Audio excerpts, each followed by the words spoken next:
the private sector contribution to the achievement of the SDGs. Thanks. Thank you. I saw a hand there, and then I'll get back to you, madam, please. And then the ambassador of and then the ambassador of Antigua and Barbuda.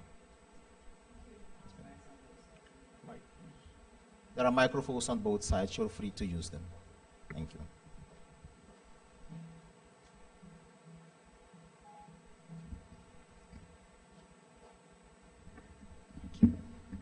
Shabna Malik, UNDP Guyana.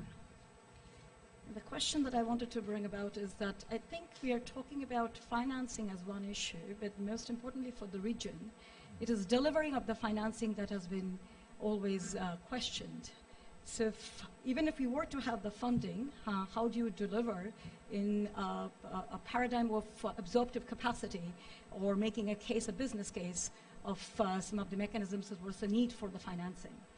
That brings me to the question that the fiscal resources for social protection, social services, infrastructure, the requirement of SDG in the context is that some of the significant portion will be coming from the taxation. And one of the question that has been raised, and the ultra poor of countries in Africa or in some in Latin America, is that they are when we go to the poverty, reduce poverty by eliminate poverty in 2030, you're taxing the very poor, which is not exactly contributing to your result number one. So there's a paradigm that needs to be looked upon, and that's a policy issue that government needs to address. The most recent report of UNDP's Human Development Report is showing that there are about 25 to 30 million who are sliding back to poverty in spite of all the interventions that has been created.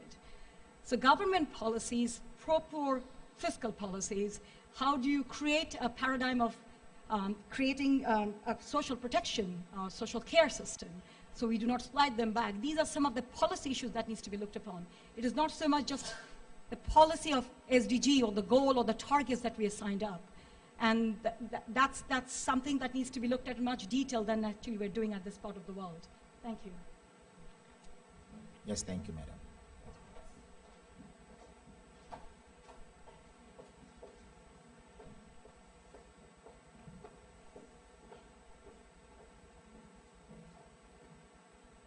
Thanks, Minister P.S. Amrika Singh, CARICOM Secretariat. I just wanted to raise 3 short points. The first one I raised with my colleague from St. Lucia, and whether we would want to say anything on the GEF. And just to make the point with respect to the GEF and a number of grant funding, we now have the Green Climate Fund. We have to face the issue that we have in the region, which is the capacity to develop projects and take them through the pipeline. This is a major constraint for CARICOM, so much so that you find that some of our member states prefer to just go to the IDB or the CDB rather than, develop a project and then have to fight with it. We just recently had a meeting on land degradation where Dominica was sharing how difficult it took them 5 years to get to develop a project that, and the other point I would raise on this is that in general, when we're talking about achieving the SDGs, we have to recall that in CARICOM we are small. And size is going to be one of our major constraints because we have small offices, we have small teams of experts who are required to do several different things. So you may have departments with a technical team of 2 that serves the national needs as well as addresses the MEAs, as well as who would be expected to develop a project and take it through the GEF pipeline. So that was one point.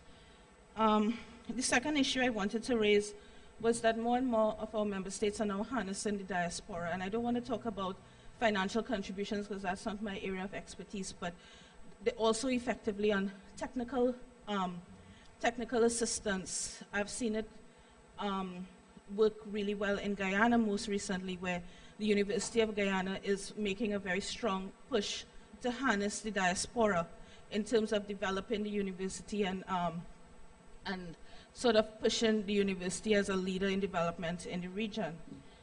And to pick up on the point that Minister Figueroa raised in his opening statement. And the issue of efficiencies is cannot be understated for the simple reason that we're small. And we have the same people who are expected to work, who we would have working on food security, will be talking about water, will be talking about biodiversity, you know, so we're small, and the key thing for us in this region, I believe, with implementation of the SDG is to have the paradigm shift where we can work in a more integrated manner to achieve those efficiencies, because nothing, you know, worries you more than when you see different entities, be it international NGOs, be it government, be it IDPs, investing in the same thing in the same country.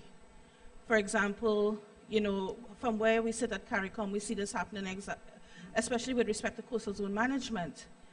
And, you know, you have several different people investing in aspects of coastal zone management, whereas if you had a more integrated approach, you could see from the watershed, you know, an intervention in the watershed, then an intervention in the nearshore, then an intervention in the you know, so I think the issue of efficiencies is critical as well and should not be understated. Thanks. Thank you, Amrika. You raised some very important and relevant points. We know that in fact, there are a lot of grant funding out there with GEF and the GCF, but another question that needs to be asked is because we are so small, our region, many of our countries struggle with that absorptive capacity. So you have all these money, but even if it were to come our way, do we have the structures and the systems in place to really be able to manage that? So, Mr. Ambassador, go ahead. Thank you very much, Mr. Chair, and thank you very much for leading this discussion. I think I want to first pick up on a couple of points mentioned and then raise 2 or 3 possible areas of resource that we might look at. I think more than ever, I think we are at a very critical point, and I have heard in this discussion many times about our size being a disadvantage with regards to capacity, with regards to absorbability, and several issues around our ability to respond to available funds. I like the term used by the UNDP rep from Guyana. It's not about, in essence, it's about our delivery capacity to deliver because funds are there, basically. I think the question then that history gives us right now is more than, for the second time in our regional history, the SDG provides the opportunity for regionalization to truly happen. With size, if we are working together, and I'll give you an example of what I just spoke about, Antigua and Barbuda, St. Kitts, Nevis, and Montserrat are 3 island states jumbled within a matter of a few miles, 15 minutes either way on a plane, left or right, and with a population of less than 150,000 people altogether. It therefore means that none of these islands, that each of them are stretching budget to do everything. Again, as an example, we need a lot of data to respond to issues of social and economic development. Antigua has a statistical unit. St. Kitts has a statistical unit. Montserrat has. Why on earth wouldn't we have one statistical unit paid for by all 3 governments? Now, if we were to do that, we would A, cut costs, and B, be able to have a stronger unit. The capacity for developing projects. Amrika just mentioned the struggle Dominica had. Well, the Antigua Environmental Department has developed a powerful and solid project unit. Why wouldn't we use that unit as a regional resource or sub-regional resource? So things like that, I think we have to, at this time in our history, begin to see the SDG has given us another opportunity for regionalization. And we may want to examine not just talk and big policy, but practice and action. So that's my first point. The next thing I was thinking of is, and I think Amrika alluded to the question of the diaspora. A very interesting program in Mexico is how they use the diaspora for economic development.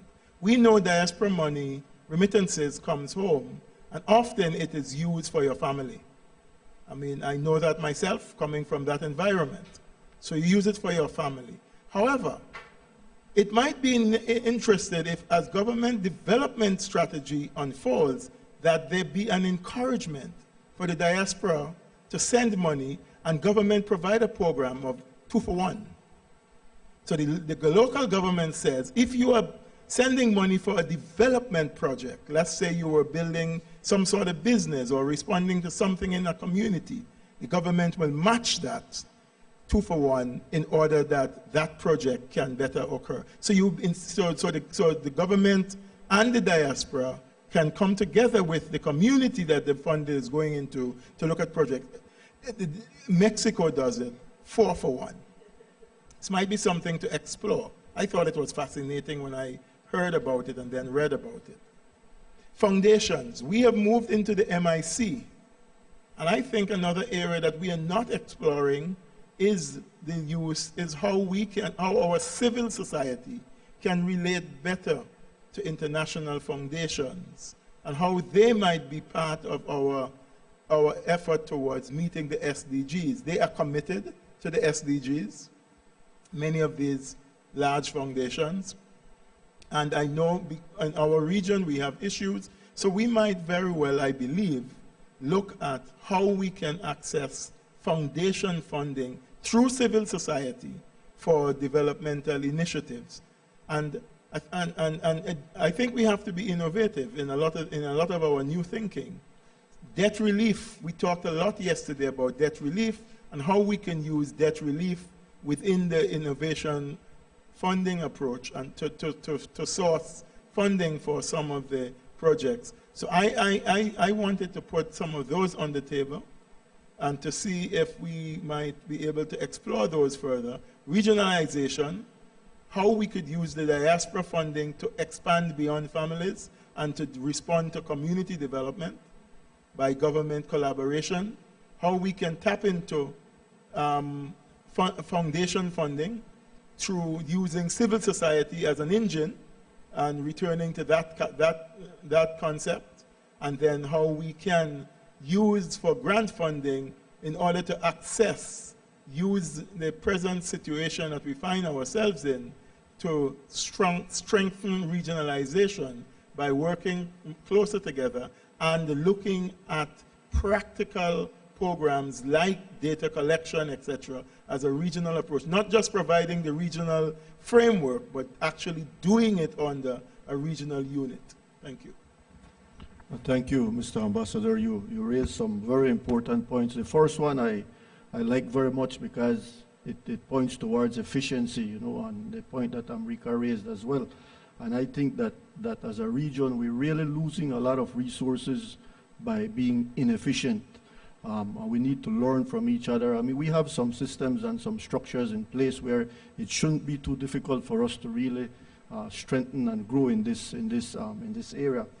In regards to the diaspora, I know in Belize we are taking a renewed focus in trying to see how we target the Belizean diaspora and how we encourage them to come back and invest in Belize, giving them fiscal incentives, tax breaks if they come back and retire and invest in Belize. But certainly this is an area I think that has tremendous potential to be explored, to be developed.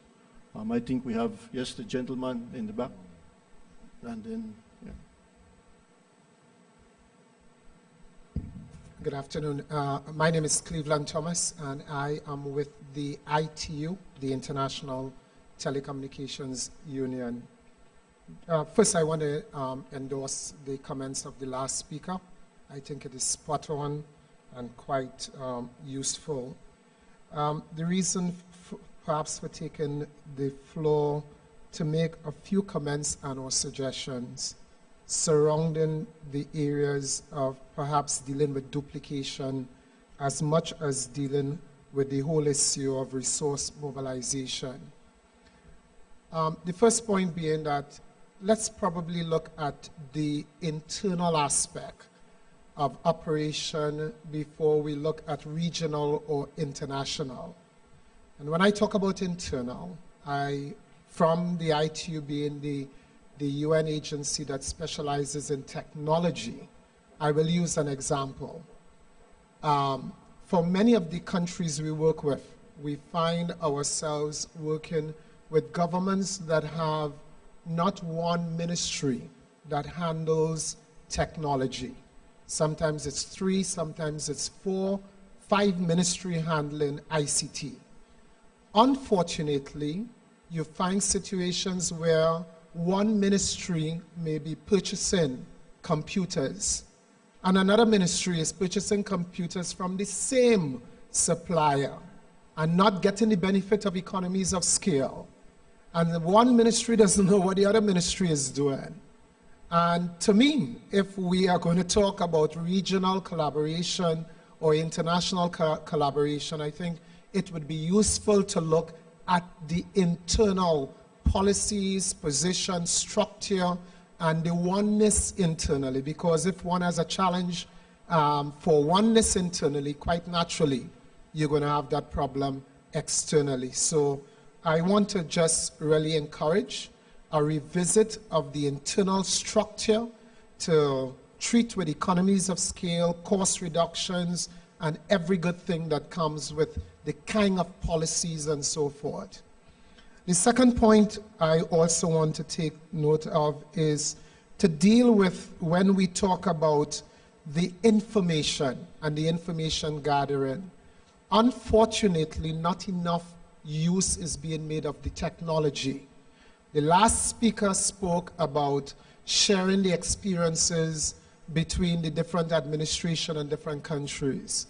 A simple thing like having a data bank, a big data bank or a library to share that information and have access to it and so forth can save so much time.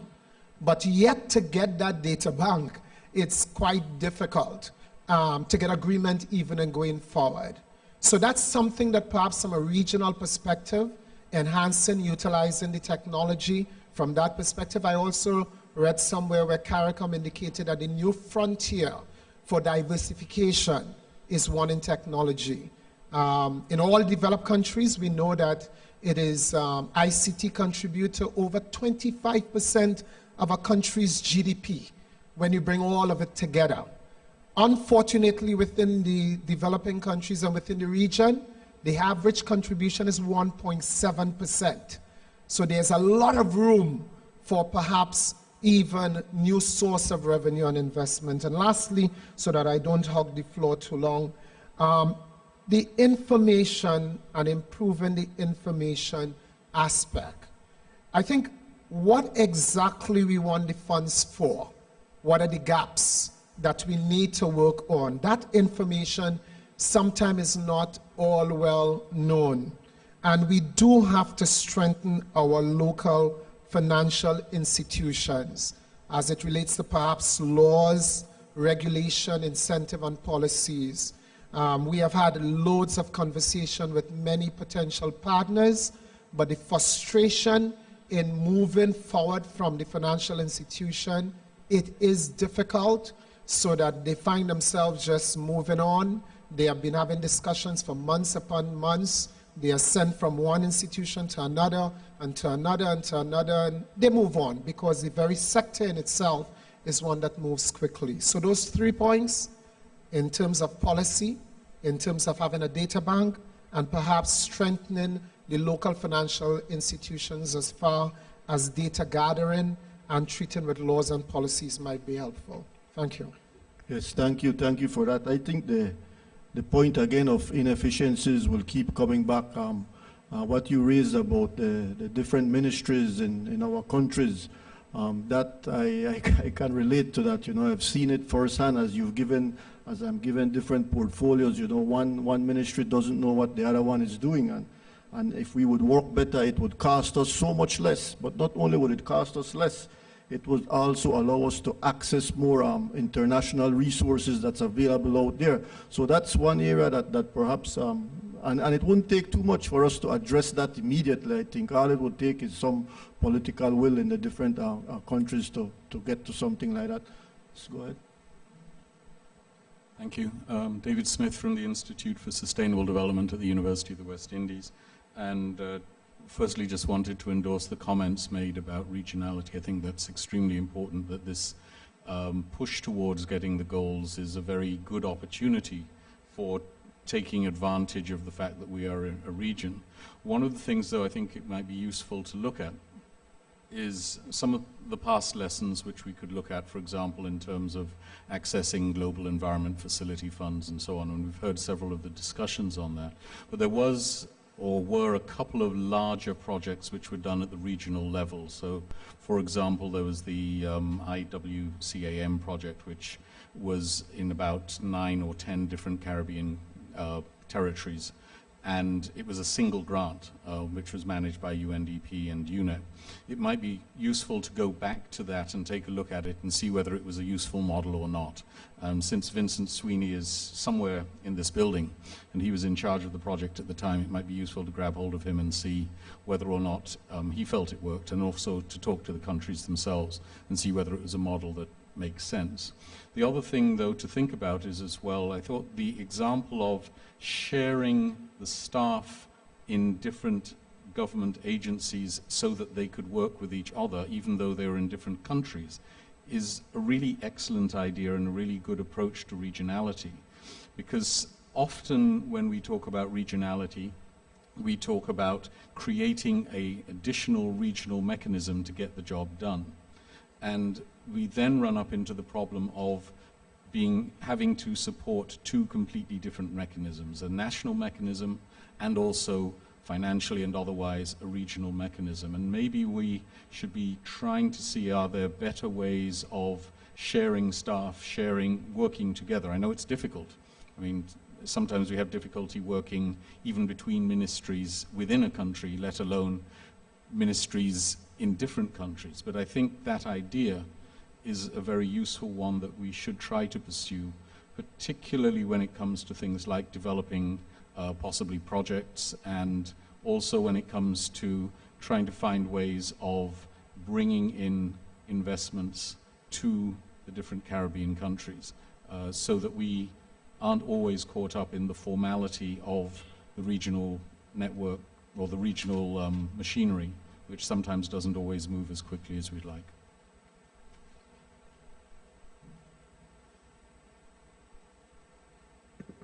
Thank you. Any other comments? You want to say something? Thank you, Co-Chair. Just to mention that we've been hearing, well, from some of the comments, some of the challenges the regions face keep coming back in one form or the other. One of them is the question of efficiency. One of them is the issue of the small scale of our countries and our economies, which makes it a point that we have to look at coordination and cooperation, or go possibly work at the regional level. And as far as the diaspora question is concerned, I would agree with that in the sense that also to share with you, ladies and gentlemen, that as far as UNAM is concerned, we have made the diaspora policy part of our national development policy, and also in terms of help delivering the SDGs, where we do not only look at what the diaspora can contribute in terms of remittances and finances, but also in terms of assisting with expertise, because we have people in the diaspora who have a lot of expertise, and that can help us in addressing the capacity, the issue of capacity, which we face, the constraint which we face in delivering on time, or even deliver some of the projects or other programs we need to provide. Suriname has created a digital platform for its diaspora. They can go on the website, they can register what type of expertise they have, where they work, and how they can be reached. And if we have projects or other initiatives or programs, they also have the possibility to take part in that. So we've opened the door for them to make a contribution to that effect. But I think it's something we can also share with the region and see where we can exchange and learn from each other, because I'm sure that in some other countries, they may have some best practices as well. So that's another element. But having said that, yes, we have to arrive at a point where we, as a region, we can address the issue of the financing, and also of pulling together our resources to make the best out of it.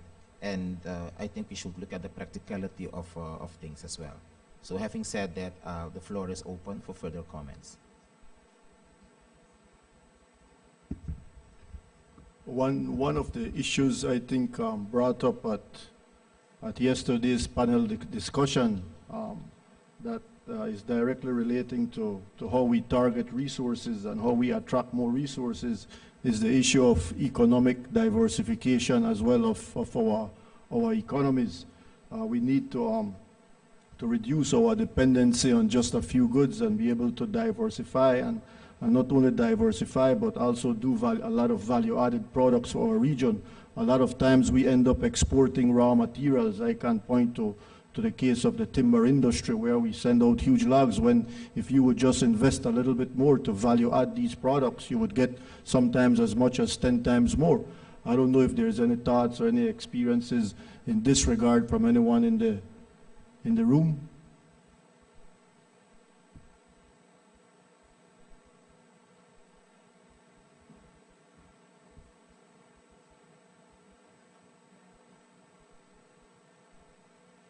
Good afternoon.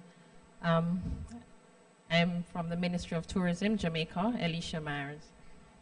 I'm not necessarily going to respond directly to your last comment, but I can in some way. I can speak about diversification of our tourism product in particular. I'm going to use the opportunity to let you know that the Ministry of Tourism will be having a conference in November to treat with jobs and inclusive growth partnerships for sustainable tourism, because this is the year that UN has designated the International Year of Sustainable Tourism for Development. So I just really want to make the point, we've been speaking about donor funding. One of the reasons why we've given that particular focus to the conference is that traditionally donors have not necessarily been contributing in strong and meaningful ways to tourism in particular. We see tourism as a sector that doesn't necessarily need funding support, but what is happening is that the traveler now wants to participate in authentic, meaningful, community-based experiences, and it is these community tourism entities, these same SMEs we spoke about earlier, that need this kind of donor funding support to help us to diversify our tourism product in particular. So the focus of that conference is to bring some of these donor agencies to the table, let them understand some of these realities, understand how they can bring their funding to bear on this sector in particular.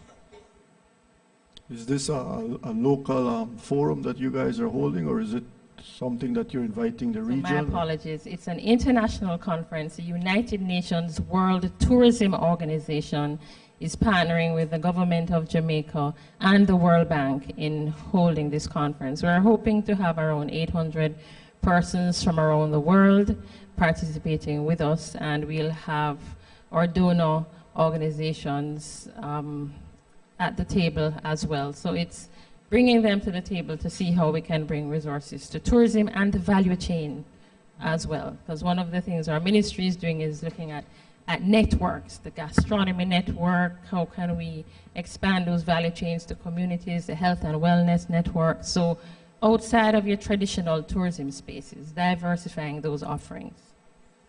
Exactly. I think it's extremely important that as a region, while we try to diversify a lot, we also focus on some of our strengths. And clearly, I think for each of our respective countries, tourism has so much potential. Jamaica clearly is one of the leaders in tourism, and so it will be exciting, and perhaps that's an example of what the ambassador had raised earlier about the regionalization and that point. So go ahead, Mr. Ambassador. Thank you, Mr.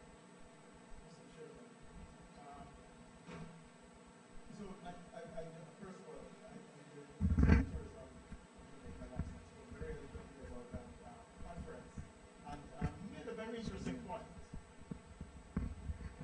Thank you. The Minister of Tourism last night spoke very eloquently about the conference, and he made a very interesting point in the whole product of tourism. The 2 points. One is he spoke about our dependency, that is how we have become, how we are very dependent in our economy on tourism. And at the same token, though, that dependency, the fact that we depend on tourism to be such a major part of our GDP has created a sort of a dependency that also brings us back to see how much we need to diversify. And his point was we also need to understand when we have reached limits. So I think the conference might be very helpful in that. I wanted to also get back to the question of regionalization, because I really do feel in our small states that is the crux, that we have to exploit and explore regionalization. We have done a lot of regional projects through the civil society sector. We have set up instruments that are outside of government but supporting government activities. I am wondering if this is also not the time to move that regionalization effort forward. Government has been the instrument for policy and program frameworks for a lot of regional action, education, health, tourism, etc. What we haven't done, I think, enough yet, and in order to look at efficiencies, what I referred to earlier, is intergovernmental collaboration across countries, so that, again, the statistical department of Antigua and St. Kitts and Nevis is one department located somewhere, and it operates with government sharing the cost, so that we can begin to look at, and so if we're going for funding, we go for funding for a well thought out program between Antigua, St. Kitts, Nevis, or whoever it is, that they have, and I'm just picking those islands because they're near me. I'm not saying others can't do it. But so that we can have a developmental plan that is looking, because planning is going to be the key.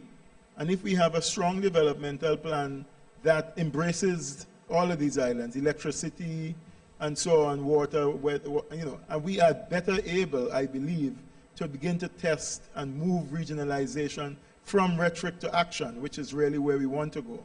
My final point was also on our, give me a second, let me check my computer.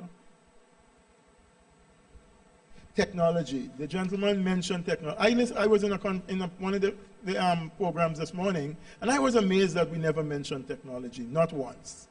And we're talking about youths and children, and we didn't mention technology in anything at all.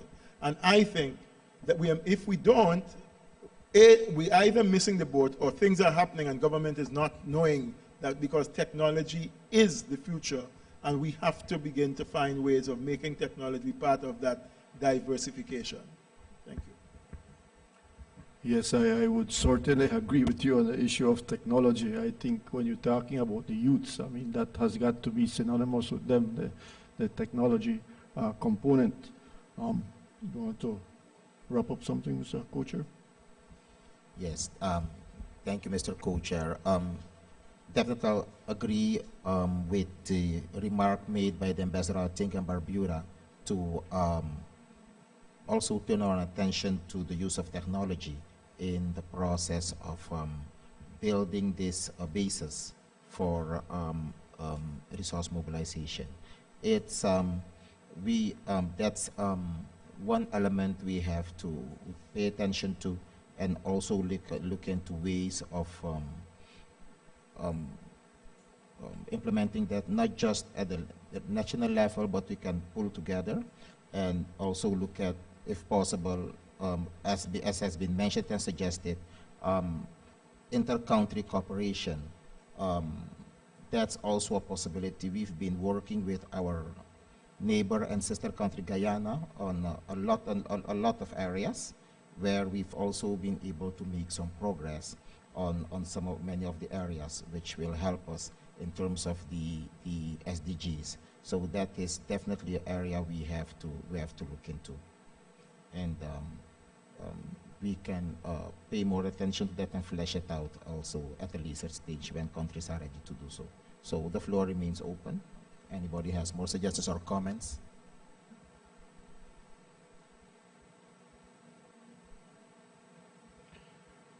Just to underscore also the point that Ambassador made about the regionalization, how if we were to target grant funding as well as a region, we are able to, I believe, target a lot more funds out there. We'll be able to strengthen our proposals when you put 3 or 4 or 5 countries together and send it out. I think it's definitely looked at a little bit more favorably. So the issue of regionalization has to go from this workshop as one of the key recommendations. Certainly, we will make sure we forward that. Again, the floor remains open. Any additional comments, concerns? Yes, go ahead. Exactly. And you keep hearing the same things in a lot of different forums, right? So it definitely needs to leave this room as one of the concrete recommendations. I certainly agree with you. Morning, Terrell Map, St. Vincent. Yeah, I know you mentioned China. I think my colleague asked if you were talking about China in the capacity as an official aid, FDI. Official aid from China can be a little bit challenging for some countries who have strong relationship with Taiwan, strong long relationship with Taiwan. And if you are talking about FDI, are you looking at citizenship by investment, which some countries have done pretty good from, like St. Kitts and Antigua. And Dominica also have raised a lot of money from citizenship by investment to, in the case of Dominica, to fund disaster recovery efforts. So when we speak of China, what exactly are we talking about? What exactly are we looking at as a financing source?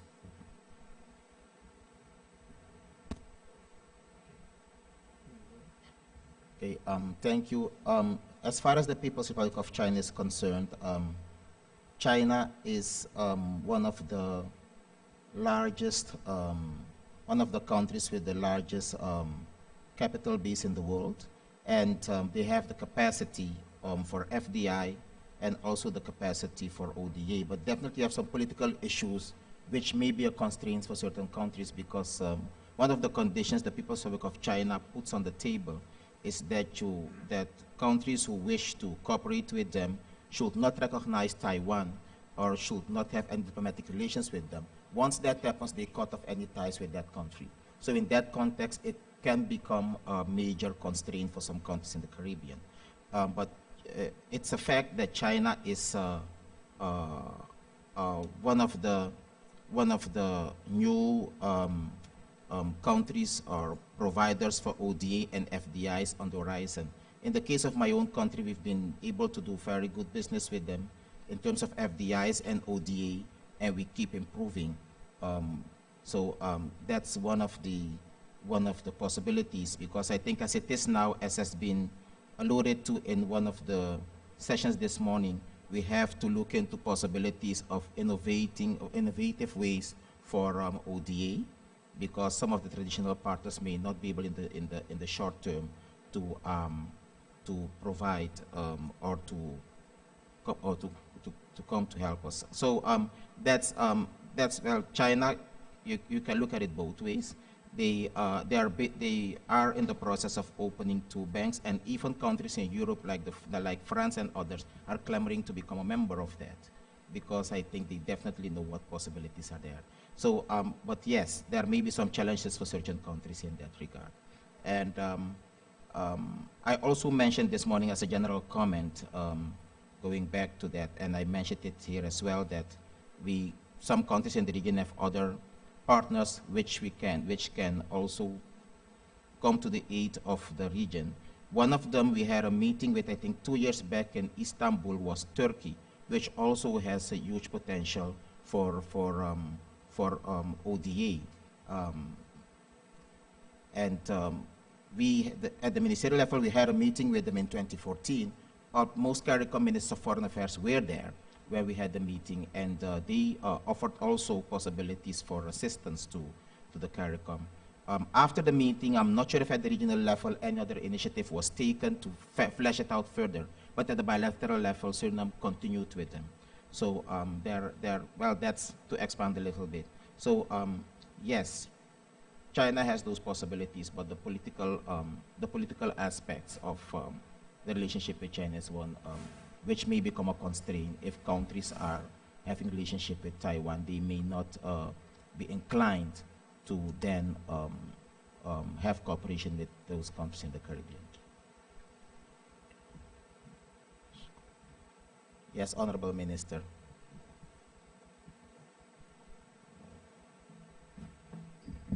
Thank you very much. Good afternoon. I was listening intently. I didn't participate in the previous session, but as you were speaking of action, I was just wondering from the perspective of the information shared here, what exactly are you were hoping to do? Because are we probably looking at an opportunity to identify, working with UNDP, a set of initiatives to be undertaken perhaps at the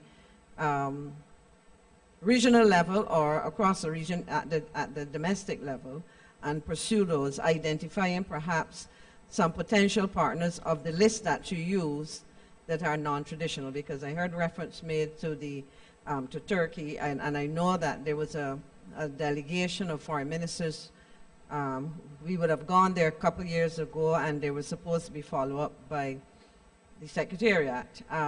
You mentioned, of course, the Islamic Bank, and I know some of the work that Suriname has been doing. So it might be useful in the context of the SDGs, the identifying of maybe 2 critical areas for the region or sub-region, or or some member states, and identify perhaps opportunities for sourcing or negotiating financial support. And the question would be, how can we, in a very concrete way, perhaps pin down some of those so that we can forward it? Because you have essentially a shopping list of possibilities, but I think we may want to move it forward. And within the context of the UN, because I heard a number of persons identifying themselves as officials of UNDP, how could we work through that agency? And maybe that, as I said, I wasn't privy to the earlier discussion, so I am just responding to the discussion that I've heard in this session.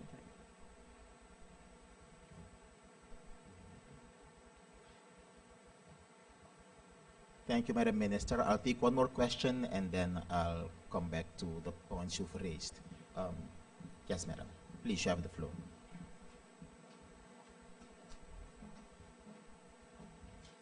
Thank you. I just wanted to add a word or two of China's engagement on development. I personally was based in another SIDS, which is on the Pacific Island, and we have seen the Battle of China and Taiwan. The country recognizes Taiwan, and then we have seen the fallout of it. However, going back to China's own engagement on the development assistance, it is still pretty minuscule compared to the OECD DAC countries, and it is, I think, steadily increased to about 6.6% by 2013. The importance of it is it still goes, the lion's share of it goes to Africa. And the second thing that we have to note is it is mostly on infrastructure. The trickle-down theory of China's engagement and falling down and making sure it kind of comes to where it is most needed, it's still a work in progress. And I think we need to put a bit of our thinking here is that how we connect SDGs, which is not necessarily just the infrastructure issues, it is to look into the trickle-down theory here. And I think that needs to be thought through pretty intently. Because what it does give to places, a legitimate case of many, not so much in a more of a different way of when I say legitimacy, is corruption. And we have seen how it has systematically kind of has contributed to that. So I just, it is good to think through, because in the Africa case, it has, certainly, that has been a case in point. So I just wanted to highlight that. Thank you. Thank you so much, Madam. Yes, the remarks are very relevant. Of course, China is kind of, you can put it, a relatively new kid on the block when it comes to ODA, So it's indeed work in progress. There are some best experiences here and there, good experiences here and there, some less. And you're right that they spent a lot in infrastructure. And in our country's case, most of the major infrastructure works are being carried out by China. In the case of my own country. And yes, going back to the Honorable Minister's comments, I agree with you, Madam Minister, that we have to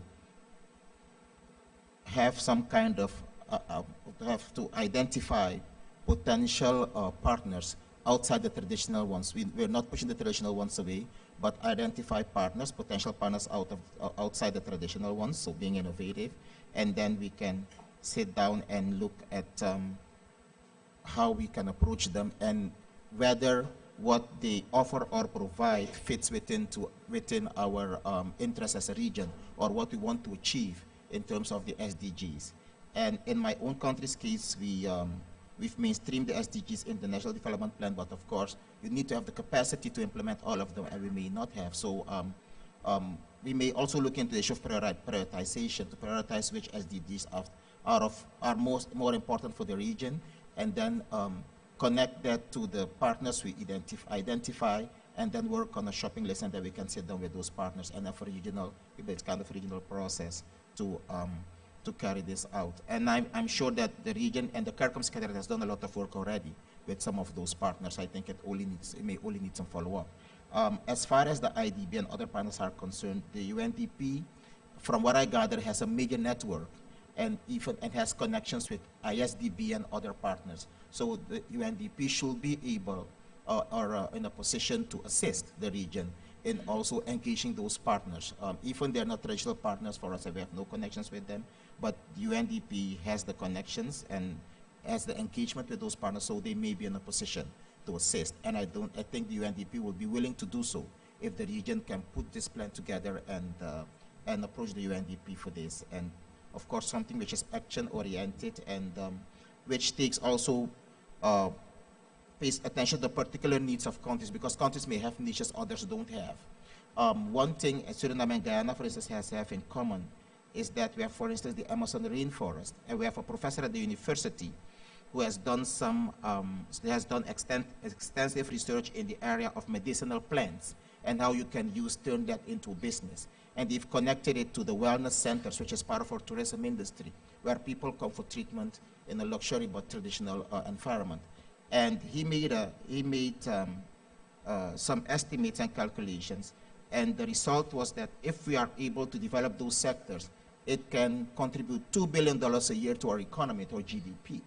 The question is, what capacity do you need to develop that and turn that into economic activities? So other countries may have those special conditions as well, which I think if it can be used to further diversify their economies and their countries, we should be cognizant of that, and that we can take that into the package, but one which can deal with the concerns of the region as a whole and pay attention to the special potential other countries have to diversify their economies in an innovative way. So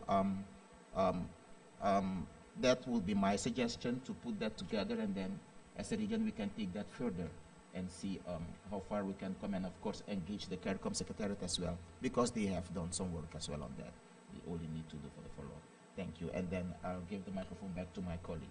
Certainly. Let me just repeat one issue on the topic of China. I think several of the speakers yesterday and this morning, I recall, I think it was Professor Sachs who said that China is one of the few countries that has a lot of fluid cash, liquid cash, and a small investment from China by their standards would be a large investment for us in this region, and that's one of the reasons why I believe you hear a lot of this push from China. But it's not only, I think when we think about China, it's not only government to government. I believe this morning I heard also one of the panel speakers talking about the bauxite industry here in Jamaica, I believe, being reopened by private sector investment from China.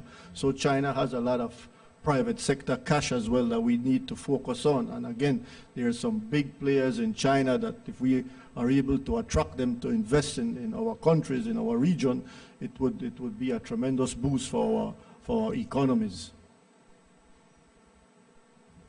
What time is it? You want to just? I think it's now 1 o'clock, and so we will close this off. I think we scheduled to start again this afternoon to wrap up things probably at 2 o'clock. So we have a 1 hour lunch break, and then we look forward to wrapping up this afternoon. So we can take a break now. Thanks again for coming out, everyone.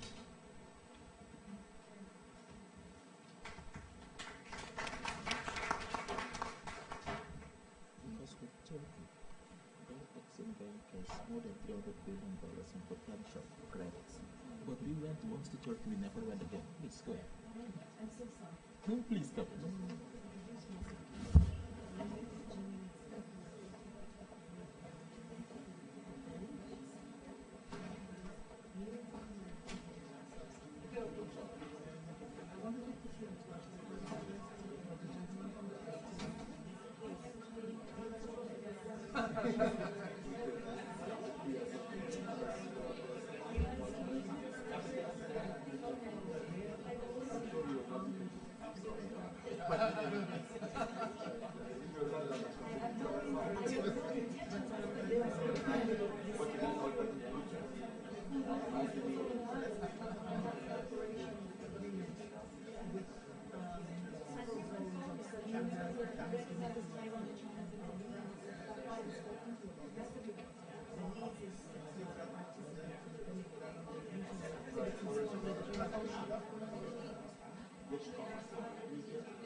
the experience that our region has been able to secure funding, but then the absorption capacity to use them has proven to be a challenge, and in many cases we ended up losing funds or have to return them to the donor simply because of capacity constraints. We have not been able to fully utilize them.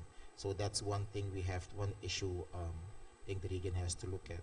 Another element is that we need more coordination and in some cases a regional approach to some of the as far as the mobilization for funding for the SDGs is concerned, because then it goes back to the capacity problem that some of our member states and their own the capacity that they have limited institutional capacity to deliver, and definitely we think that a regional approach where countries can cooperate better will help to address the issue to some extent. Another point which was clear, which came out of the session today as well, is that we look at the donors we have, the donors we have at the moment, and that there's also the understanding that as a region we have to look at innovative ways to identify new donors, which will help in the peculiar circumstances as well, taking into account the circumstance of the Caribbean, and that we also look at innovative ways of developing our economy and new sectors which will add to our GDP, the GDP of the different countries. And some ideas have been exchanged here and discussed as well. So from my side, those are some of the points I wanted to point to, and then I'll give the floor to my colleague and the Minister, Honorable Minister of State and Co-Chair, also to address some of the issues. Thank you.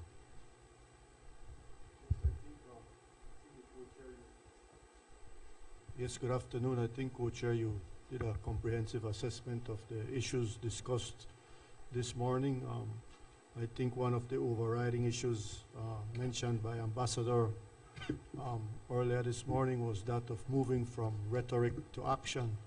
I think a lot of times we find ourselves in these discussions, these workshops, and some of the issues keep repeating themselves, especially when you're talking about mobilization of resources. So that's clearly one of the underlying issues that must come out from here, is that of starting to move from rhetoric to action. And the other one, I think, which you also mentioned, was that of really becoming a little bit more efficient in all sectors of our government, public and private sectors, national and regional.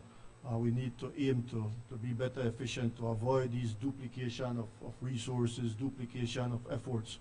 Because coming from a country and a region with limited resources, we need to make sure that we maximize our efforts.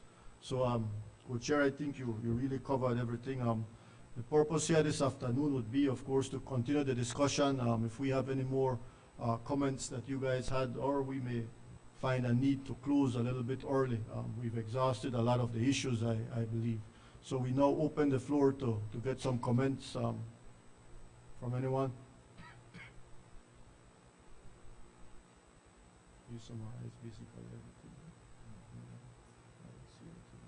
How you want to do it.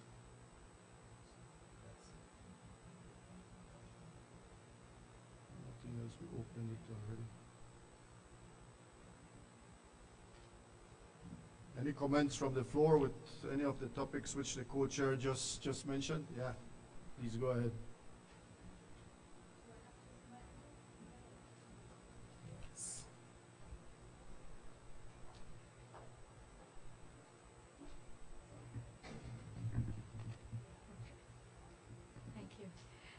I just wanted to go back to the conversation on absorptive capacity. I don't think it's on. It's not working?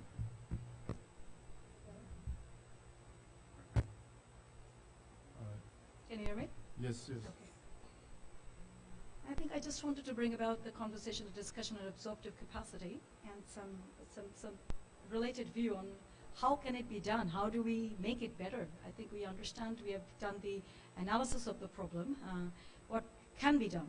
I think one of the things that needs to be brought in mind is to look into the organizational structure, research and development being one of them. Looking into the human resources factor, the social capital, the supplier integrations. Now, these are words that will only have an impact provided there are enough research and development and innovation being put in place. I think that's the critical part.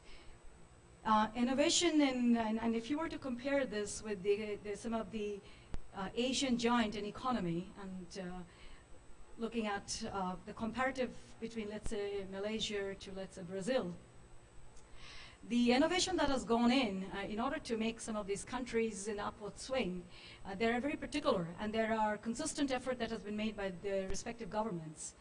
It would be good to see how those R&D or innovation is playing a role in this context, in the Caribbean context, given the pool of people is not any very large. So I think some amount of R&D investment needs to be probably put in place in a national budget in order for us to look into this absorptive capacity. So I'll just stop here. Thank you.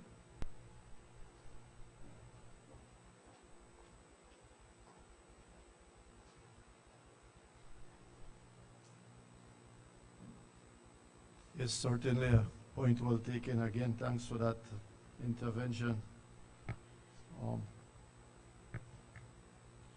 One of the topics that was brought up this morning as well, for those who probably weren't here, is the issue of the increasing role that China is playing in this region, and that we need to be prepared to look at that as a potential opportunity.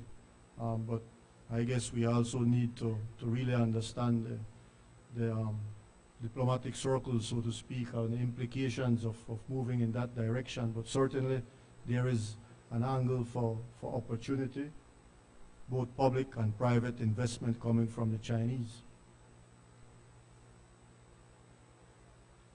We open the floor once again to any comments.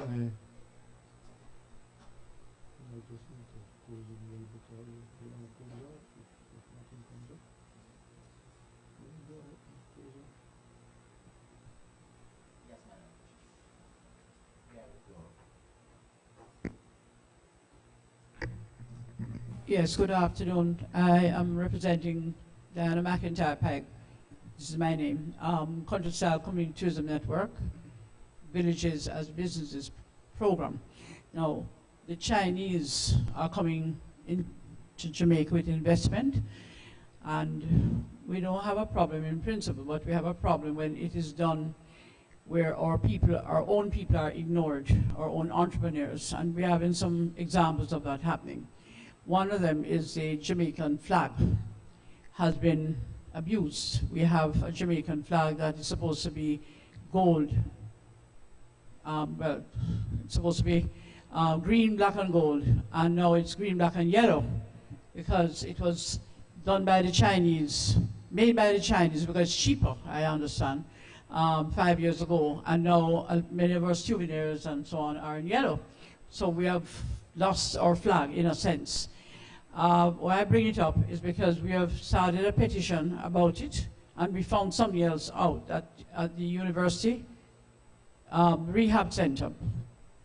There's the disabled people who used to make the Jamaican flags, and now they're out of work because they don't make any orders to them.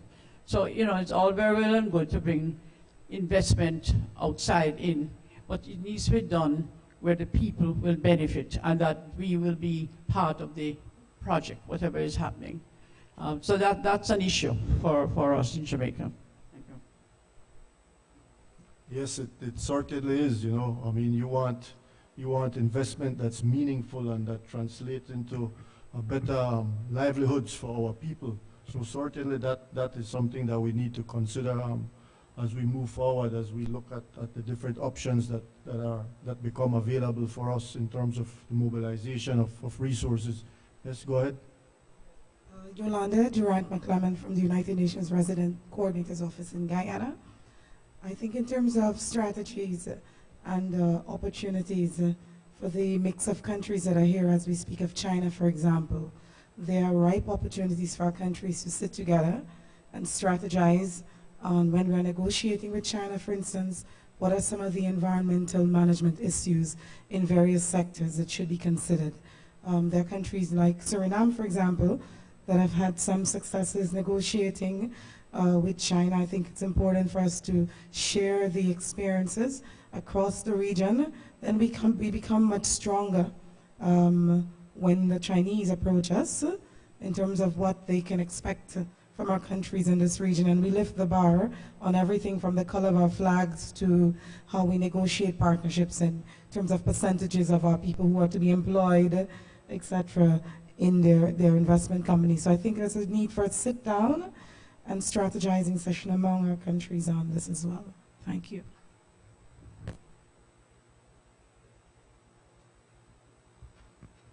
Thank you, Madam. I fully agree with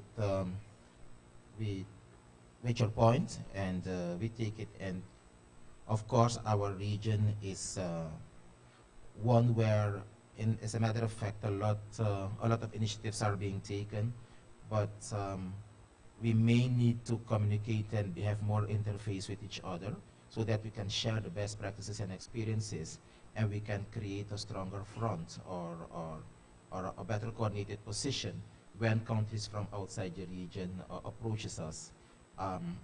And in that way, we will be in a position, or a better position, to deal with the issues which our representative has raised in terms of investments where the net benefit for jobs and other potentials are limited in some cases. So yes, we agree with that. We should talk some more with each other, and then use this. But what I will say is, and stress again, is that we, as a region, we should take action. It's very good that we're talking, that we're on speaking terms in the region on those issues, but we should move towards an action-oriented approach, and then determine what course of action, and it should be one which will cover the region as a whole, and like I indicated before, with special attention to the special conditions and potentials of our member states. That if there is a special potential, we should not ignore it, find a way of making it part of the plans and the programs, but that we have a regional approach to that. So that's a point we should take, and we'll also put it in the summary. Thank you. The floor is open for more comments and contributions on the issue of resource mobilization for the SDGs. And it's like I indicated this morning, it became clear that the regional approach and action-oriented approach is the best course for the region to take now. Floor is open.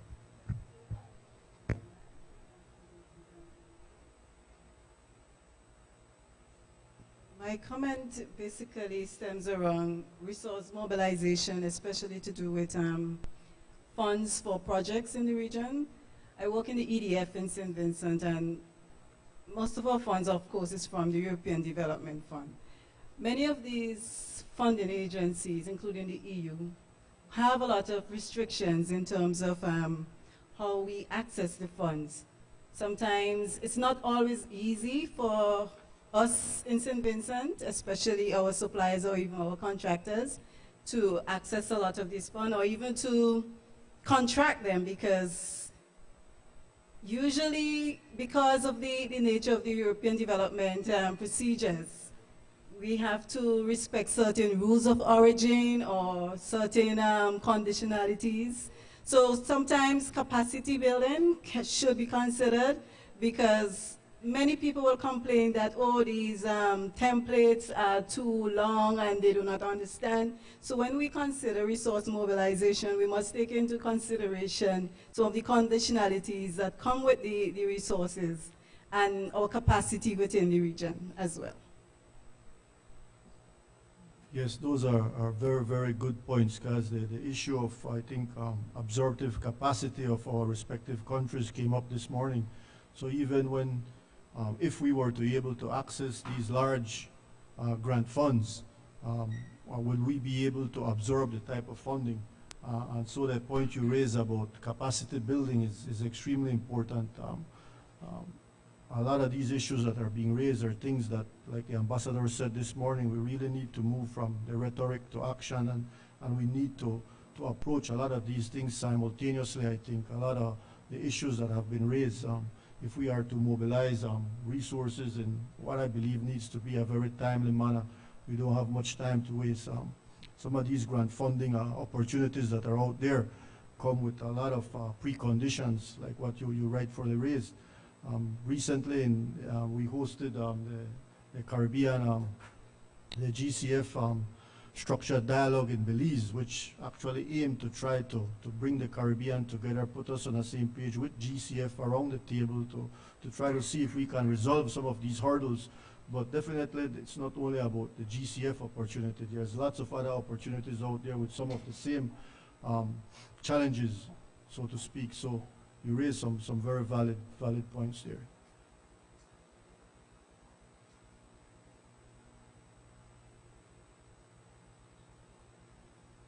Floor is open again. Anyone, feel free to. Yes, go ahead. Capacity building is.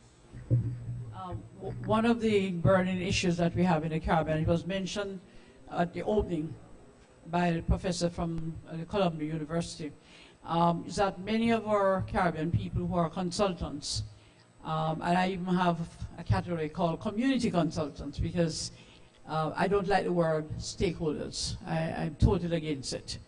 The people who work very hard here, whether they're in a community or otherwise, it's not fair to them to be interviewed and not being given any monetary gain out of it. And then the consultants that come from overseas, they get all the money, and then there's no money left here for the people. Now, I believe that we need to get community consultants and professional consultants, a database of all of these people, and they should be given an opportunity to collaborate or to have subcontracts or whatever you call it with the foreign consultants. It's going on too long now, and it needs to be addressed for us to really get the Caribbean moving. We understand our culture, and we should be allowed to. I'm a consultant, so I know what I'm talking about. And I'm not going to be a stakeholder anymore. I've done it too long. The other point is that UNESCO selected 50 persons to come to Switzerland because they had a problem. The problem they had is that the World Heritage Sites were earning good money, but the communities were not earning money.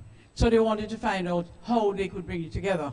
Well, I was one of them who went, and I presented my program, Villages as Businesses, and they said, but you have solved the problem. I said, did it long ago. And I went through the motion. 2 months later, they called and said they liked the program. They'd like to have that as their program for UNESCO. And my response was, not without me. They said, well, that was not going to be possible. So they wanted me to send more information so they could implement my program, but not let me be a consultant, which is our project. So I have a lot of issues, but I had to bring that one up because that more or less came up indirectly at the opening ceremony, where we need to have our consultants recognized in the Caribbean and be a part of the process. Yes, again, you raise a valid point. If we are to move forward with these accomplishing our goals insofar as the SDGs are involved, I mean, we can't do that without empowering our people in the process. So that has got to be a critical, non-negotiable condition, I would say. I mean, our people, if we are to move forward with the SDGs, there has to be local involvement, certainly.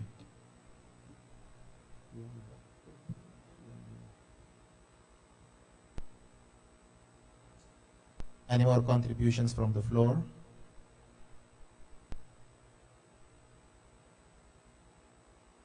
If not, then I think it's safe to say that we can draw the workshop to a close, and then we'll do a summary. We'll make a summary of the main points which have been discussed and raised. And of course, those will be reported, and then we, as a region, should move into the direction of action that we can use as a basis for discussion in the region to arrive at an action-oriented approach as to how we will deal as a region with resource mobilization, and in an inclusive way which will encapsulate all the concerns of the region, or as much as possible.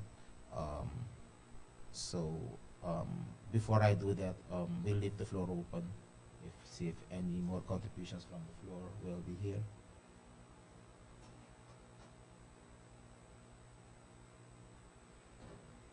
So in that case,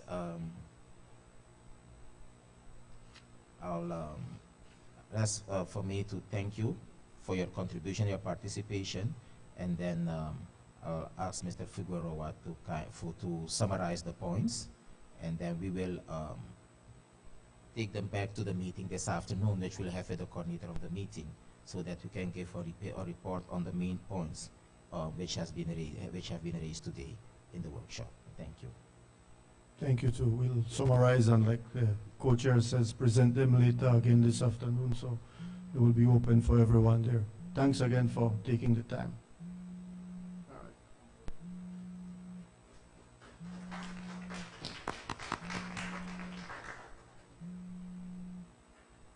And of course, we remain open in between the workshop, in the corridors. If any idea crops up, feel free to approach us and we can talk about it. We can have an interface. So we're not confined to a meeting room to have discussions. As long as we're here, we can discuss anywhere, anytime. So feel free to talk to us if any idea or any contribution comes up. We're here and we're at your disposal. Thank you so much. Maybe we should just sit here and summarize everything in order. I would say the first one, some of what we present is what the applicant will raise. We move from letter to action.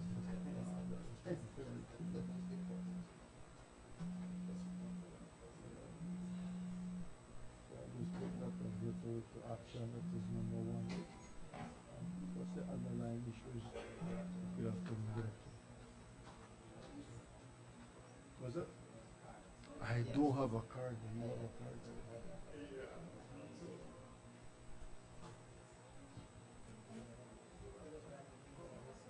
Shorten. Huh? Was that? Oh. Oh, really? I'll give you this one.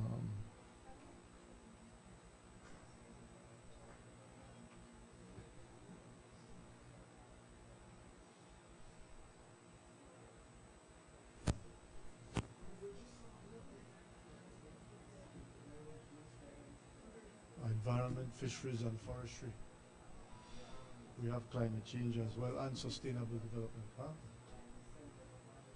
Yes, 5Cs, the Caribbean Community Climate Change Center. Yeah.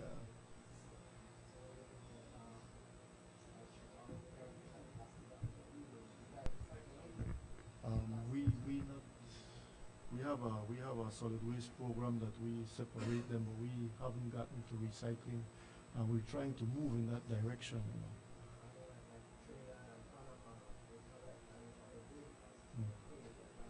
We collect it and we send it out. I think Canada is a place that's looking at it there.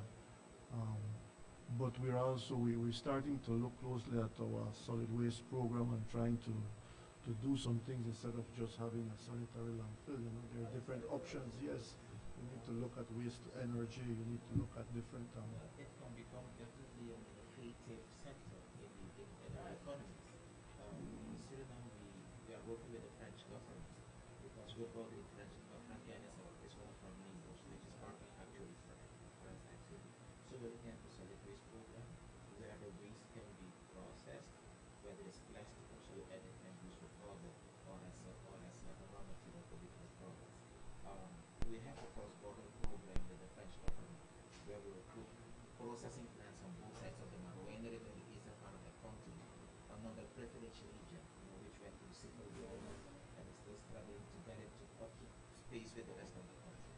So that's one of the projects we will to do there. Where we'll deliver the waste and it's going to be processed, raw material and in some cases now the products. It will create a business, it will create jobs, it will create income, and so forth. So something which is actually now an environmental challenge, want to turn it into an economic activity with dividends. So we're working on it. We're just working on the studies now, but basically we are at an advanced stage as to how to process this waste. And also have a huge rise to grow industry. We want to use the residues of the rest of it, clean energy. Though we have oil and so on, but we use the green to produce clean energy. And we can also use it to produce paper for the day and so on. So we have some projects now. We have a capacity costing, but we're working. With the solid And the waste, funding is available. we have a pretty good solid waste program in Belize. We set up the infrastructure where we have all these transfer stations, and then all the garbage goes into a sanitary landfill, right? We have the central corridor in place right now. We're working with IDB to put in the northern and the southern. So within 2 years, we'll have all the garbage coming into one place. So the opportunity to start thinking about opportunities with the waste is now, right? And I think one thing, I just came back from the meeting in Geneva, and there are financing opportunities available, grant financing for moving from waste to energy. And it's grant funded to the private sector. Anyone in the private sector that's right there and willing to. But the private sector is very profit-oriented, profit-driven. There is a profit nationalization, but still it's built up. Its capital which goes into the economy, which boosts the economy, increase GDP, and also creates jobs and added value. Yeah. So, and if you run it business-wise, the company should be able to sustain itself so that it doesn't remain dependent on the government and only 75 funded within a time budget. So that's the same thing with our Chamber of Commerce is involved in these wastewater processing programs. So the private sector will take the lead and run it as a private enterprise. And that way you also stimulate young entrepreneurs, you give young people and give them the support to learn how to run it. And have the Chamber of Commerce back them. And then with the capacity as we're running it. So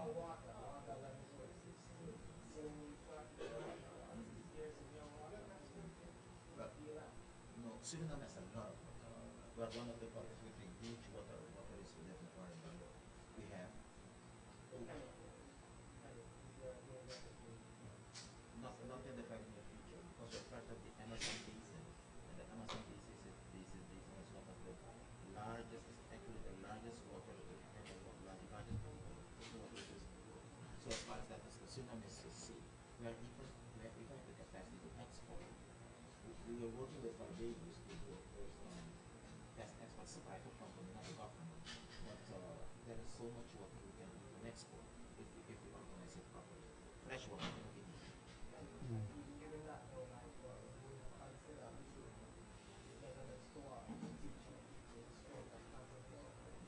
That's one thing we have to do in Suriname because we have so much fresh water. And I think people are wasting it.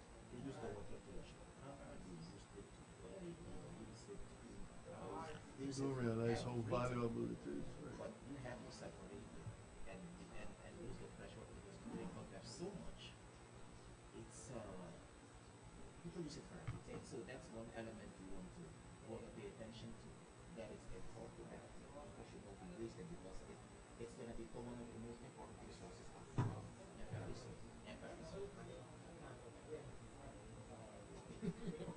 So we have a lot of it. We have freelance water, fresh water. On the ground, the water we use now to produce house is on the ground. We have huge underground reservoirs and wells, natural wells. So we pump it up. We don't use the one on the top, we pump it up. And then that is processed and then distributed across the country. So it's we have huge water reserves for a long time to come. What we do is sort of some Caribbean countries is already a challenge, and I live in South Africa. And I know that they signed agreements with the DRC to deliver water to them because their water sources are so. And when it's dry, it's even worse. So I know they have the challenges, but Suriname for now we are pretty much well, and we can even export if we wish to. But we have to be more what do you call it, concerned about our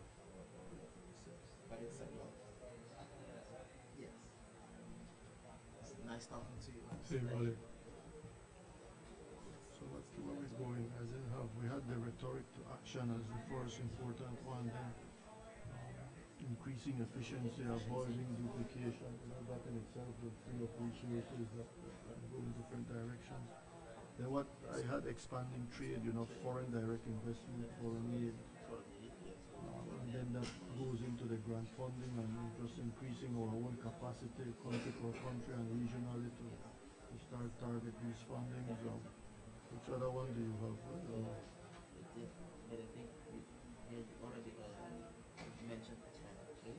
I think you also mentioned the use of technology. Use of technology to create new sectors, and the inefficiency which exists in the ICT and other technology fields in the Caribbean countries. And also, it also mentioned finding new innovative ways to create economic sectors which can improve our GDP and improve our production goods. Yeah, that was the one.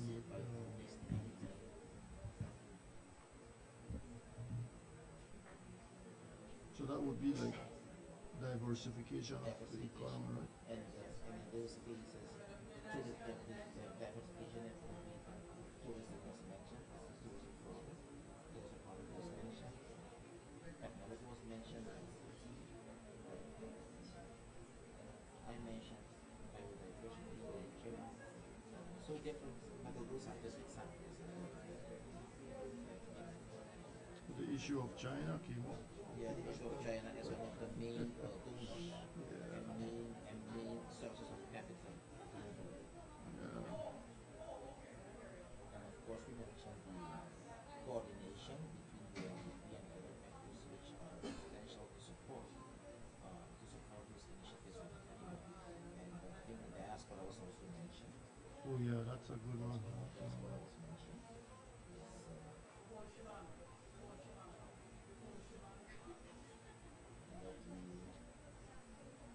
We need to tap into the diaspora a little bit more. And then, in fact, there are many initiatives that are taken in the region. Exchange between countries should be. Nothing else. I think those were the main points. Lots of details that we see.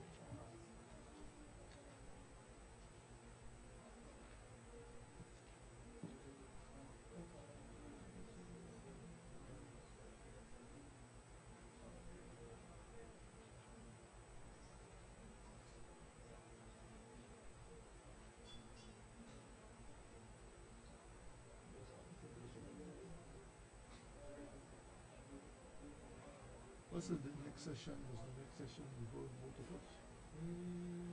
No, really, right? We won't be up here. The next session is the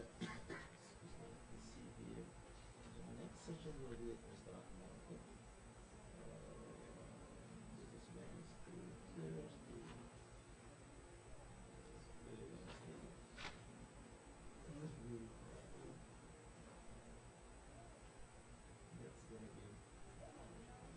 That's going to be 4 o'clock.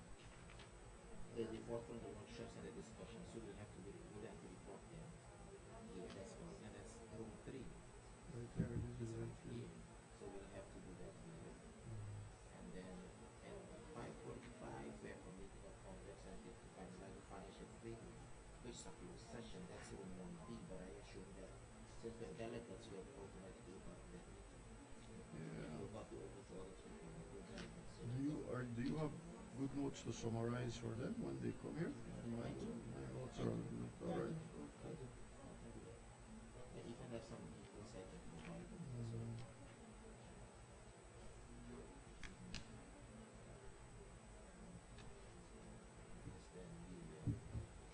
I think we might need to also Yes, we will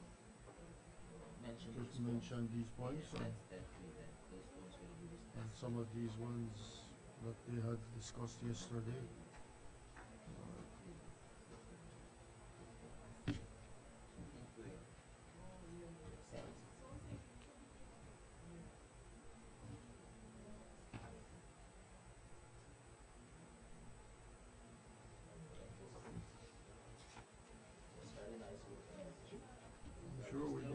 catch up. I don't.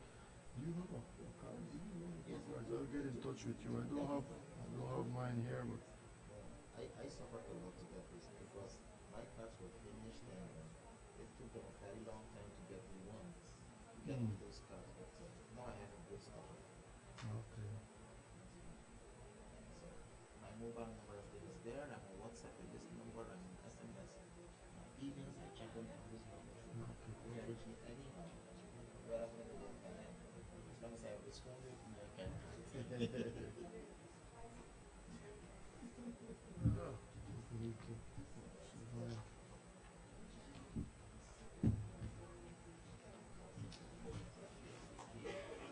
What time do they get back here?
Mic check. Testing for clarity.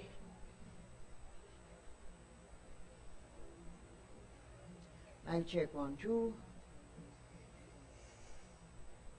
Testing for clarity. Hold. Testing for clarity 1, 2.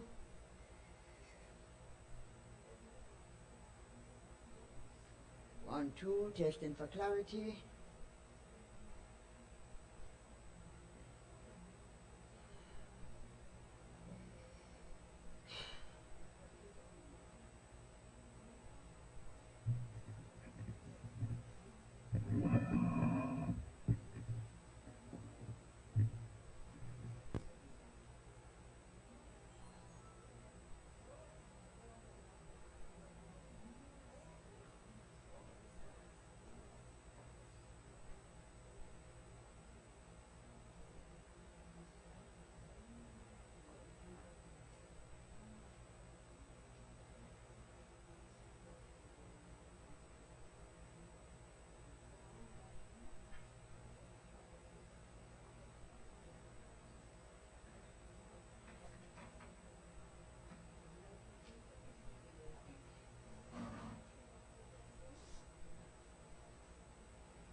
audio test. 1, 2, 1, 2. Testing 1, 2, 1, 2, 1, 2.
Audio test 1 2. 1 2 1 2. 1 2.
It's a bit like herding cats when they are in and others go out and the other way around. So I think we are just waiting for still a few rapporteurs, yes. So bear with me a couple of minutes more.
right, good afternoon.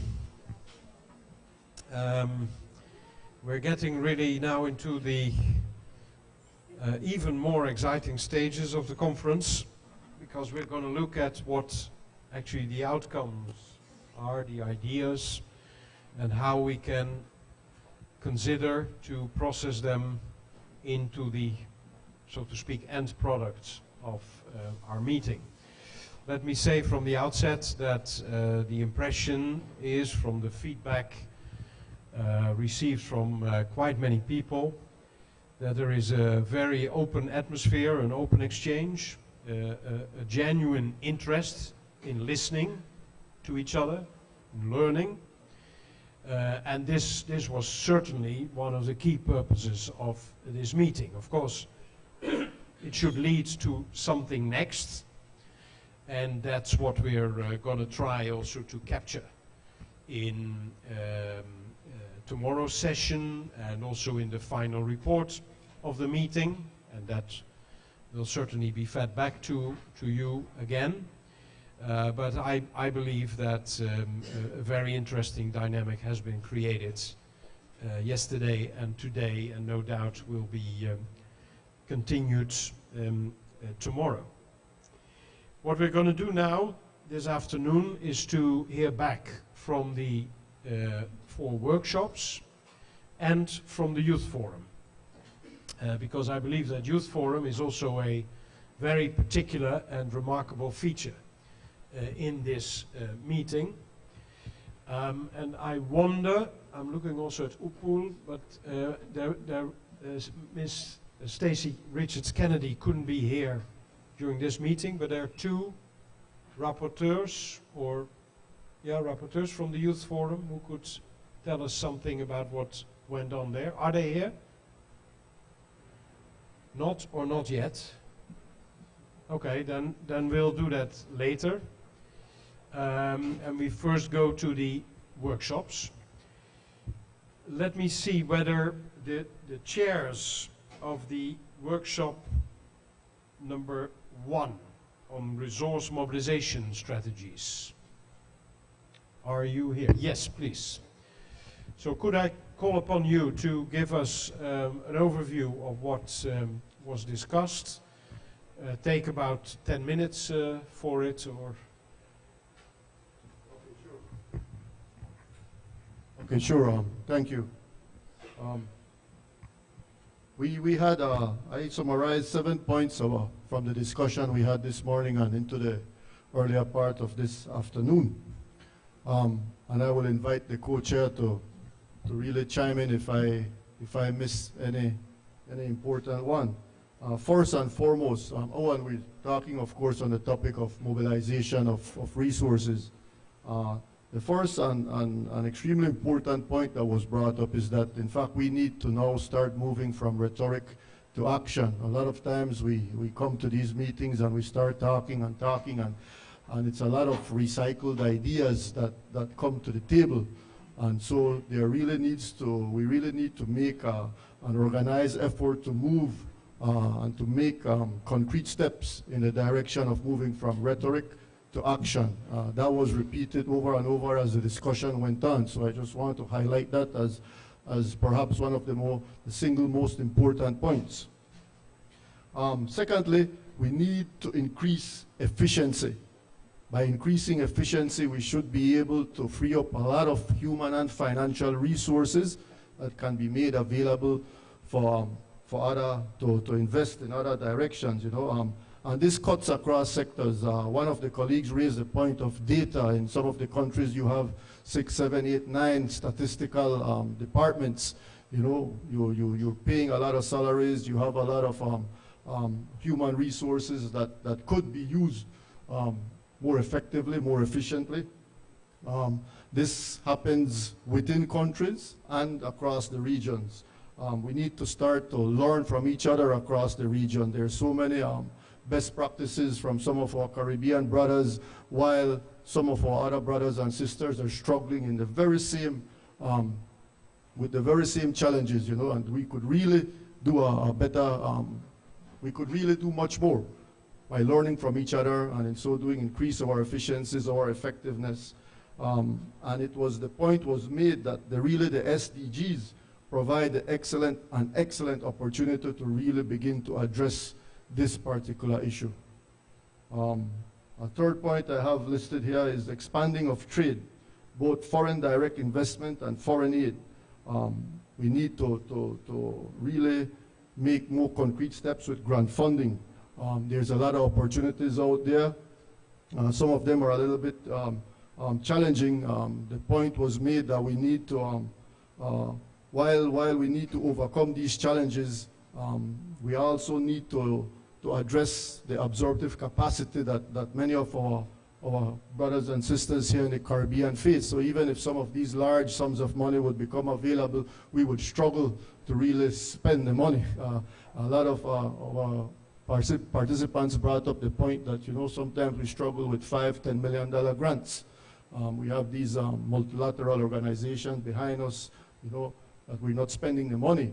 Yet, when you talk about climate change finance, we're taking that amount of grant funding up quite a bit. And so if we want to start targeting those funds, while it is important for us to remove all the red tape and all the hurdles, we also need to make sure that individually as a country, as a region, we have the absorptive capacity to really go after these funding and make best use of it. Another area is where perhaps we are lagging behind, that was brought up, is the use of technology. We need to reduce inefficiency which exists here. The younger generation, they are almost synonymous with technology. And if we don't bring technology into the picture in a meaningful way, we might end up excluding a lot of them. We can really do a lot in reducing inefficiencies if we spend a little more time, invest a little bit more with technology. Point number 5 that was brought up was the diversification and innovation of our economies. We talked about tourism, about medicinal value of some of our natural products in the rainforest, biodiversity. This was discussed quite at length.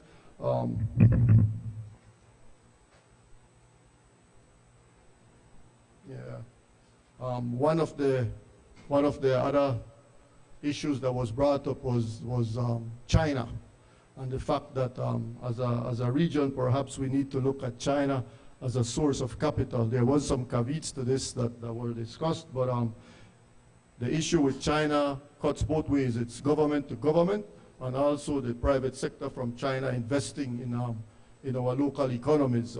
The example was raised where Chinese private investment came to Jamaica and actually reopened the bauxite industry, I believe. I don't have all the details on that, but we need to open up and look at all the opportunities that China might have. And lastly, the last point I have here is that as a region, we need to really look at the diaspora and pursue them a little bit more, open up our countries a little bit more to our brothers and sisters who live abroad. We believe that there is tremendous potential out there to mobilize resources in this direction. Some countries provided examples that there are many tax breaks for when the diaspora comes back to invest in the countries, but there are different things that you can do. You can encourage investment by giving them the tax breaks and things like that. So those are the 7 key points that we discussed today. I don't know, I'll invite the co-chair to chime in if he thinks I missed anything in particular. He said no, so that's it. Thank you, Mr. Minister. That was really very to the point and very helpful for bringing the discussion to the next stage. Any questions on this? Any remarks? Yes, please.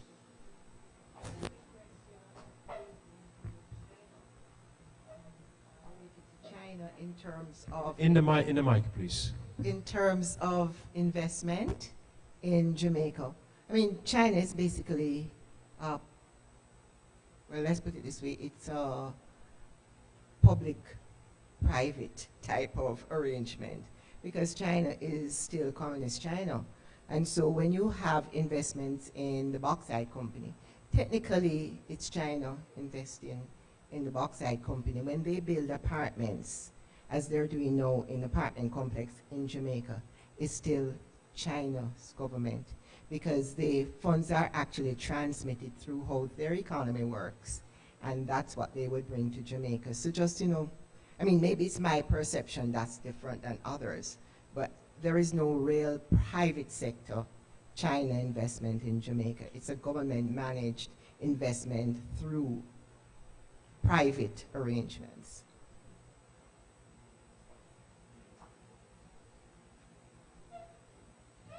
Other remarks or questions? All right. Let's then go to the second workshop on capacity building for public policy and rule of law institutions. One or both of the co-chairs present?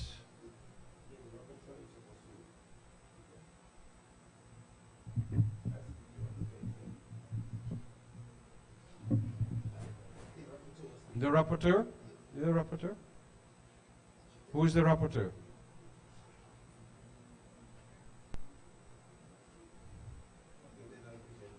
Yeah, we have a volunteer here. The co-chair, okay.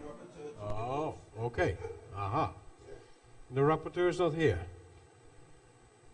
Oh, but we leave it in your hands. It's gonna work out well.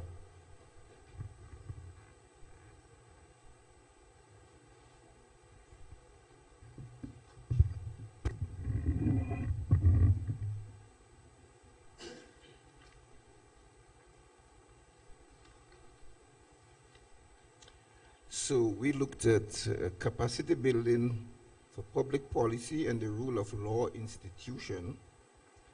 And there were a number of recommendations coming from this workshop. Let me start out by indicating that the group felt that public policy is the main instrument for economic development. Public policy as defined by the government will make the difference in the type of policies that government enunciate. So for example, when the President of the United States says there is a ban on Muslim, that is a public policy statement that will have certain implications. Or Canada announced that as from next week, Antiguans will have to get visa to travel to Canada. Similarly, if the government announced that in the construction sector, duty-free concession will be given to everyone that wants to construct a house, then you can see a big movement in that sector. So, because public policy is so important, it is extremely important that stakeholders get involved in influencing public policy. So that was the starting point, that stakeholders must get involved, and it should not be left just to the politicians to make or determine these public policies. We also recognize the nature of politics in the Caribbean. Every 5-year cycle, and you may have changes. One government have certain policies aimed at developing the country, and the next party will come in and perhaps make some changes or change the policy altogether. But we think that if we're discussing the Sustainable Development Goals, once these goals and the targets are agreed upon, it will be difficult for a next party or a government coming in to change them, because it was agreed upon by all stakeholders, and the only element could be in this implementation phase, and therefore policies at that level is extremely critical. So we look at policies to enhance export, to reduce poverty, to ensure economic growth and focus on the education policies that will address the proper education for our people so that our people can contribute more to the development, and a greater understanding of our development goals. And we think that the sustainable development goals can be achieved if you have the SDGs aligned to your national development plan. In other words, your public policy should ensure alignment, the SDGs, with your national development plans. And in the area of the rule of law, the group felt that there must be institutions established to implement these policies in a formal structure, in an institutional structure. And it can be done at two levels. There's a suggestion that CARICOM can have common policies that will guide the development of CARICOM country and can lobby as a group, as a united group, in various areas, whether it's for debt relief or development assistance. You could have CARICOM policy at one level and then at the national level to deal with the issue of debt that we address in the group, because most of the CARICOM countries are highly indebted countries, and therefore the discussions settle around how you can get debt forgiveness and how you can engage multilateral institutions to provide concessionary financing or grant funding to help highly indebted countries. So it was a cross-cutting issue at various sectors looking at policies that can lead to the development and attaining the sustainable development goals. So I'll stop here and ask if there are any other contributions from the group. Thanks very much for that. Comments, remarks, questions, please. Yeah, you need a mic. You need a mic. No, that's what you think. But we like to listen. Jermaine Case here from the Attorney General's Department. Just two quick comments. The first is in relation to, well, general synergies as it relates to SDGs. I know I've been in a number of the discussions, and in particular, in doing some work, I realized that Cabinet actually has a document regarding consultations with private sectors and obviously persons involved in implementation of SDGs. I mean, I wonder to the extent that people are aware of this and can actually use this document as a means of leveraging, so to say, involvement in the direction of policies regarding the implementation of the SDGs. Because I think lots of people complain, we don't have the policy framework, we don't know who to approach, but in fact there is a cabinet document that I think explicitly states how you're able to be involved in the consultation processes and necessarily the organizations that should be consulted before certain policies are implemented. So I think that could be maybe an avenue in terms of general streamlining of the implementation of SDGs. And I think my second point is in relation to this topic in particular, and I think the SDG 16 that mentions strong justice institutions as one of the SDGs, of course. And so the extent is to, well, the question or the consideration is the extent to which our discussions will focus ultimately on how stronger judicial institutions will play a part in the implementation of the SDGs overall. I mean, I think we have issues generally with that. Just looking at the newspapers, I think today, where the US State Department is criticizing, as it says, the inefficiencies of the justice system. So question necessarily is how does that impede that particular development of the SDGs, and whether we can, from these discussions, have, I think, concrete targets or concrete suggestions as to how these things might be, you know, better addressed in a more focused way. So I think those particularly are my two comments. And Thank would you perhaps yourself, from your background, have one or two suggestions as to how that could be dealt with, how that could be addressed? in the judicial system, or the yeah, probably I shouldn't speak really on that because of my work, but I mean, I have suggestions. We will not tell anybody.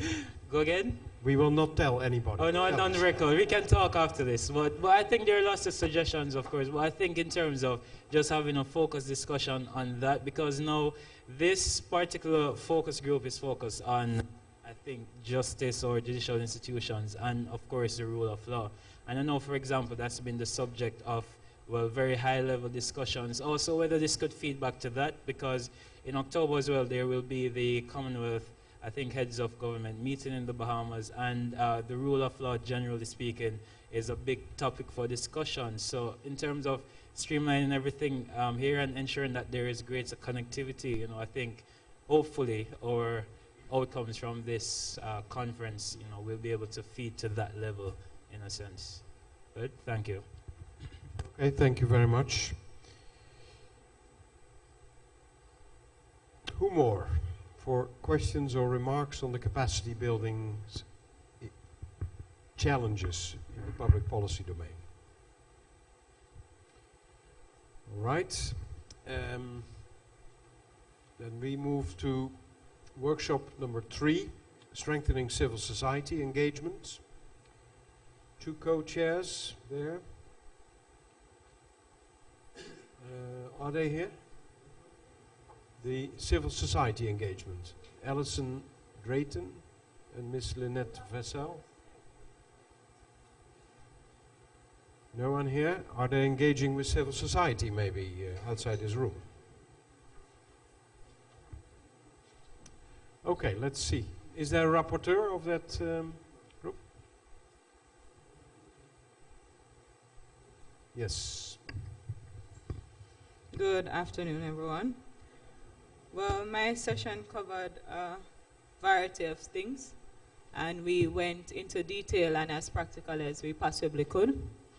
Out of the session, we looked at what extent was civil society a real concern re SDG succession, and we identified clearly that there was nothing on the agenda or the panel specifically in relation to this, even this conference that included SCO, the CSO.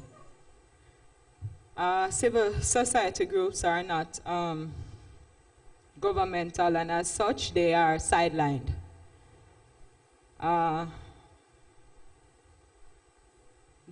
What was discovered is that we need to strengthen local level organization. We need to form active correlation among community groups in the community, and we need to provide a means and ways of how to get their voices heard in a systematic way.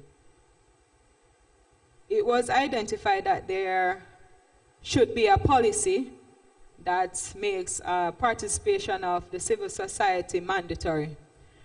And as a result, even if an individual mentioned that there was an action plan, however, it needs to be strengthened. How do we make community engagement sustainable with youths? It is identified that there was a general disregard about young people at all levels, and there was inhospitability to youths, and that was raised by a young man himself, and he gave several instances in where his group as a head of Arborview community development was a part of. It was also identified that there should be a capacity building of strategic youth leader that they can use to carry out the message that you want to carry out. It should be understood also that they need to target more than there should be a target more than just the social media, as that decreased person's involvement in area does not have access to internet. We take it for granted that everyone in our age and time like this do have access to those things, but really and truly when you assess the situation and when you take a look deep into the situation, you realize that persons are even marginalized when we are trying to implement stuff using our current stance.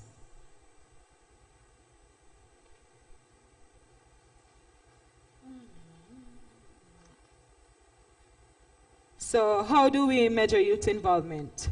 One way is that we could use youth organization and club. We could use community development body with youths, engaging youth responsiveness depending on their roles, and budget and how much is given to areas that youths are being involved in. Another thing was that how do we proceed with partnership with the private sector lead group. We identified that, again, there should be capacity building proposal, and we should see public-private sector partnership having civil society active in that and that level.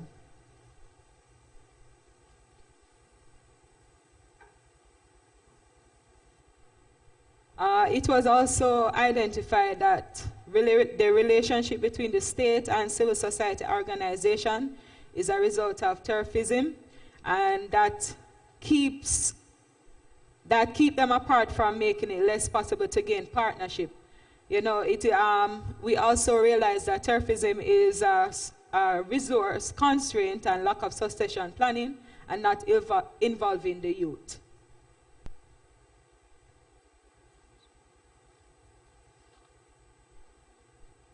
As it relates to job creation and labor market skill, we discussed that we should work with other groups that has the same aim rather than being an independent group working on your own from scratch, for lack of a better term.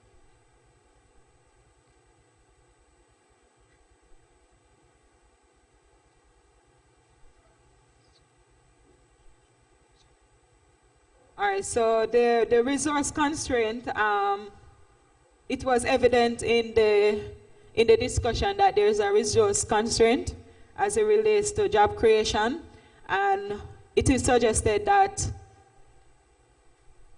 plans are put in place to make sure that when budgeting is being done, that they focus on youth, and that whatever they put towards that area, then it will go towards the development of the youth system.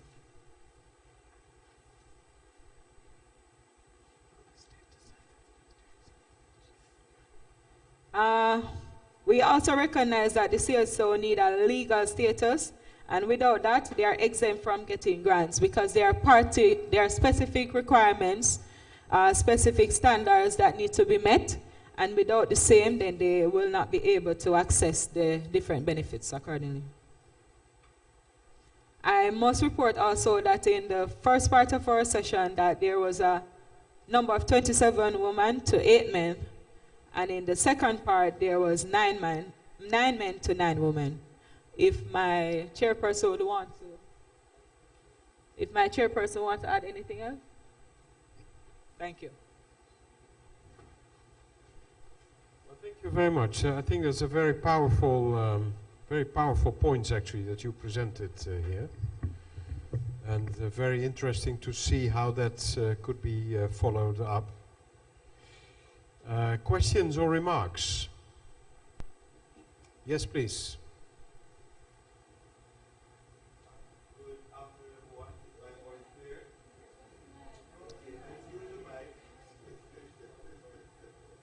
Your voice is clear, but even more clearer in the mic.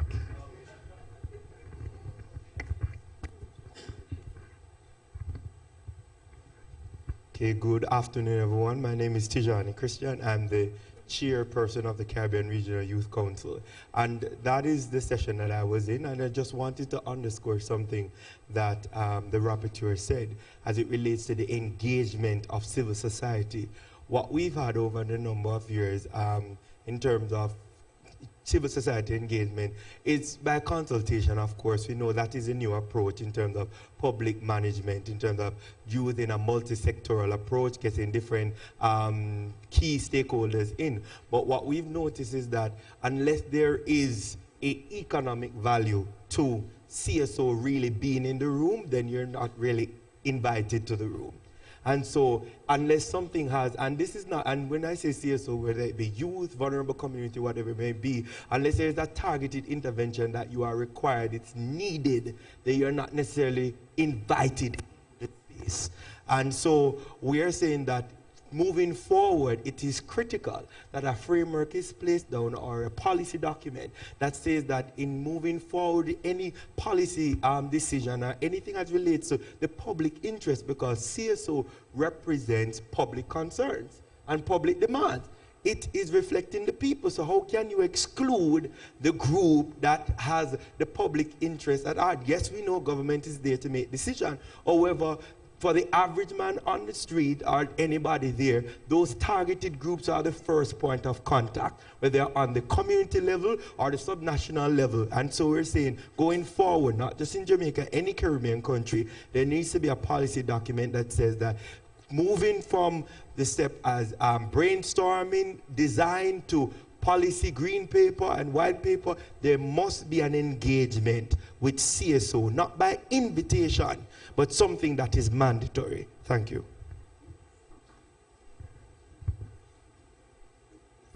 Very clear message. Yes, Elsie.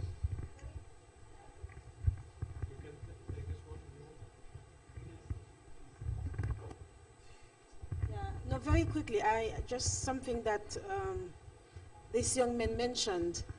I do not think, well, it's possible that civil society may be sidelined sometimes, but I believe that civil society has a responsibility also to be more vocal and to empower themselves, because they're not supposed to wait until they're called upon to react, but they are supposed to be actually to bring their voices, to make themselves heard, and not just sit down and wait to be invited. So you have also responsibility as well, particularly in achieving the SDGs, to make sure that whatever you're thinking, that your voices are heard. So a bit more proactive,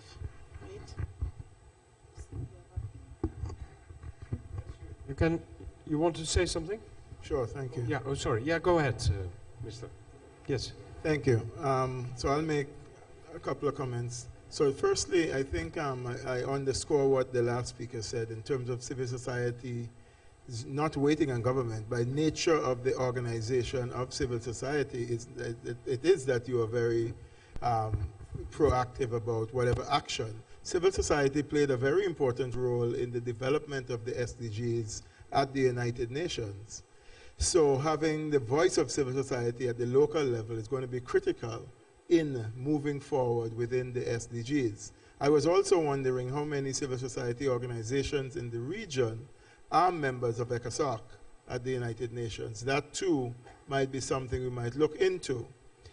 One of the things that we have been talking about since yesterday in terms of funding is as we in the Caribbean are defined as middle income countries, and we are locked out for one reason or the other of certain kinds of preferential funding, the role of civil society in the developmental process and in the SDGs becomes very important. And how civil society relates to international foundations and organizations can be seen to be very effective within the context of society, community development and social development within the development process of any country. So civil society has a critical role to play within that context of national development as they collaborate with government in things. The collaboration, however, should not mean that the activist role should be weakened. Finally, I was also wondering what is the state of legislation in the region as it relates to a specific role of civil society. A lot of us have legislation relating to friendly societies out of the British context, but legislation specific to the role of civil society organizations might be something we might look into. Thank you. Thank you. Very, very helpful remarks. There is a response there. Yes? Please go ahead. Yeah, you will. Yes, I was just responding to our deputy rep here. I was saying that I do understand that point in terms of civil society taking that active role. But to be honest and fair, remember at the level of the UN and the level of national dialogue, is that the UN as a multi, and intergovernmental body and including civil societies easing certain decision-making processes through ECOSOC and certain things. However, when you come to the national level, you deal with not intergovernmental, you deal with a political realm. And so it's not so easy for a civil society to be, they want to definitely be vocal, but it also comes with the threat of being sidelined by career choices and whatever it may be. So being a part of the UN dialogue is much easier, to be honest, than actually being at the national level, because you're now in a political bargaining game. Should you be vocal? How vocal can you be? And then it's different from getting grants. Grants are much easier to apply for than to actually be vocal on the ground, and you want to be, but advocacy comes with a sacrifice.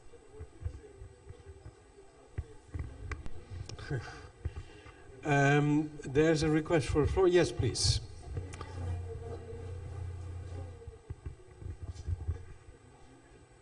Well, I really wasn't saying it publicly, but anyway. It was a good remark. You should. But what I think the gentleman is saying, and that's why the question of legislation is important, is that we do not have fair treatment for.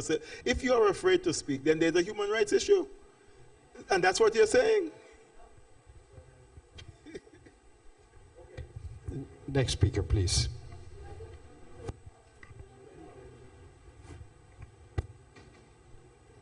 Thank you. I just wanted to refer to Principle 10 from the Rio Principles that Jamaica and other countries in the region are looking at, and that principle relates to the right of the public to participate and to be involved in decision making. And I think there was a question about legislation or some formal recognition of this, but I think with the adoption of this principle and its implementation, there would be some strong focus on civil society, and your voice, your role will be recognized. And I also want to take this opportunity to talk about some measures which have involved local communities and been able to bring up some of the work that they have been doing into national accounting for our meeting targets related to Sustainable Development Goals, Millennium Development Goals, and our Vision 2030 Jamaica. The Small Grants Program has done that. Often we're looking at progress, but we don't take in what is happening on the ground locally. And through that method, we have been able to get information to the Planning Institute, and this is taken into account. So I don't think the picture of the role of the local communities is as dire as it may seem, with political consequences. I think that there is a pretty open field for people to be involved in decision making from the NGOs and communities. Thank you. Okay, yes, please.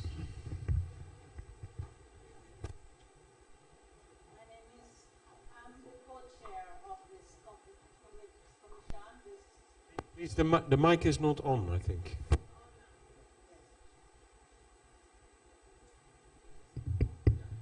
I am the co-chair with sister from UNFPA of this panel, and I thought that I could not help but bring to you one of the conclusions that we came to in examining the work of this panel, both from morning and in the afternoon session.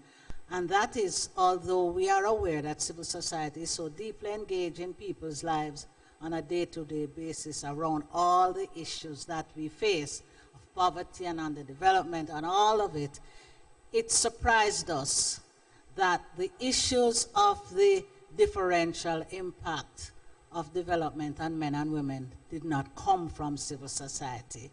The whole question of gender inequality and gender privileging and relationships between men and women and violence, all the things that inhibit our development really did not surface from civil society. I co-chaired with my sister from the UNFPA.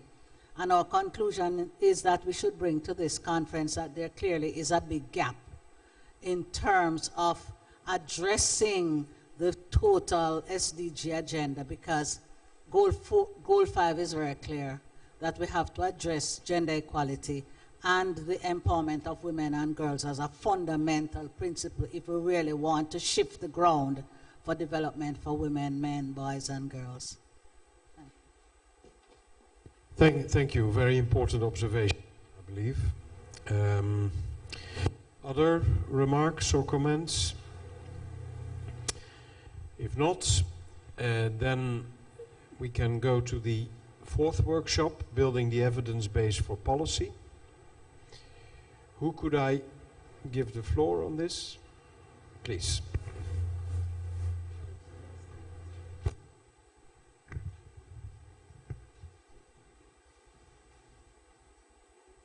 Good afternoon. Coming out of a very vibrant discussion in both sections, I think the conclusion or some of the findings, we tried to focus on some real results. And the group, and forgive me if there are any members here if I don't mention your point specifically, but I think we took the approach where we wanted to look at solutions in 4 areas. Yeah? What did we need to do to build a sort of evidence-based capacity to inform policy? We want to look specifically at how will this be done and who will do it and how we can measure success. So we try to group our recommendations and strategies that way. So what is needed to build this kind of capacity? We need to agree on identifying our stakeholder needs and interests in terms of evidence and exactly what would constitute evidence. We spent a lot of time talking about data, yes? But I think as a co-chair, the issue of data and collecting data is important, but we need to recognize evidence is about finding that information that is collected through a systematic process, and we can all agree that the process is solid. For my colleagues, I think that the other issue was about finding what are the specific needs in terms of our stakeholders and how to build capacity within our line ministries, agencies, and departments in building and producing that kind of evidence and data. There was a concern that in our societies we need to be more data literate. We need to work on the demand side for evidence to inform policy. How will this be done? Of course, we have to look at our national statistics systems. And if these systems can be harmonized or some general development of these arrangements. Enhance the collaboration between our National Statistics Office, our universities, academic institutions, policymakers to support evidence-based data. Create and strengthen institutional frameworks to support evidence-based policy was another important point. The workshop realized that there was a need to design a clear mechanism to convert this data into information and then further into intelligence in order to inform policy formulation to support the sort of evidence-based environment in which policies were formulated. There was a need to enhance the methodology to collect data, analyze data, yes, and bring inference in terms of supporting evidence-based policy. Build the competencies of policymakers, politicians, and strengthen institutional capacity. There was a great deal of work that needed to be done to improve the quality of our data and to make policymakers / politicians more accountable and to ensure transparency in the use of that information in informing decision making. We need to prioritize as a region in terms of where we focus, especially in the context of the SDGs and how we report against that requirement. There is obviously a need for a pluralistic approach where we look at collaboration, consultations at the government and among various state actors. The issue of access to data and information was also brought up And one of the solutions is that as governments, we should look at expanding our networks, our broadband solutions, use technology to enhance our ability to disseminate and for our populations to access the information. There are a number of examples of countries that use applications on smartphones. The issue of use of citizen science to inform policy decisions. The workshop then examined who would actually facilitate this process. Of course, it was agreed that governments need to orchestrate the process and they forge partnerships and collaborate with other relevant institutions. The media came up, interestingly, as one of those tools to actually get information and allow our populations to be more data literate. The use of digital service providers was also another one of the recommendations. How will this be measured? We started to explore some of those issues, and one of the areas is how to assess our ability to communicate exactly what our outcomes, our expectations, our objectives as far as policies are concerned, so we can look for evidence whether or not those outcomes are being realized. It was obvious that in addition to having strong national statistical systems, we needed monitoring and evaluation frameworks at various levels within various entities in order to give us the feedback, not only at the design stage and formulation and implementation stage, but having a robust evaluation agenda. And the final point is that we should look at stepping back a little bit and see, are we really ready as countries to engage in the sort of heavy demand that our evidence-based policy environment would bring? And I think I would have summarized the general points that we came out of the workshop. Thank you. Well, thank you very much. Very interesting points. And also your last question is an important one with all the ideas that are around in a meeting like this. The sky seems to be the limit. But when we go back to our organizations, to our offices, and we wonder how we are going to develop these new ideas, apart from all the other things that are also on our desk, it's probably, as from Monday, quite another story.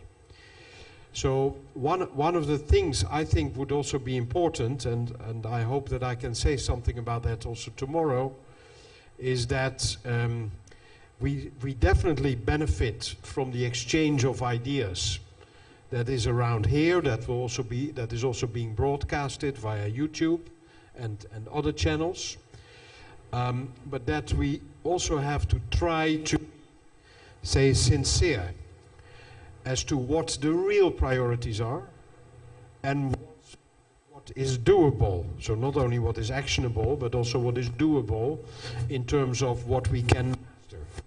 So your last remark, I think, very well taken in that regard and should reflect. Questions? Yeah, that's better, I think. Yes, questions? Remarks? Not the case. Thank you very much for this report. Then I would like to go back to the Youth Forum. Upo, you want to say something on this? And yeah? Nicole? Or you do it together, or how do you do this? Okay? Okay, so we have a few notes, and I know there's a few participants as well that might want to chime in at some point.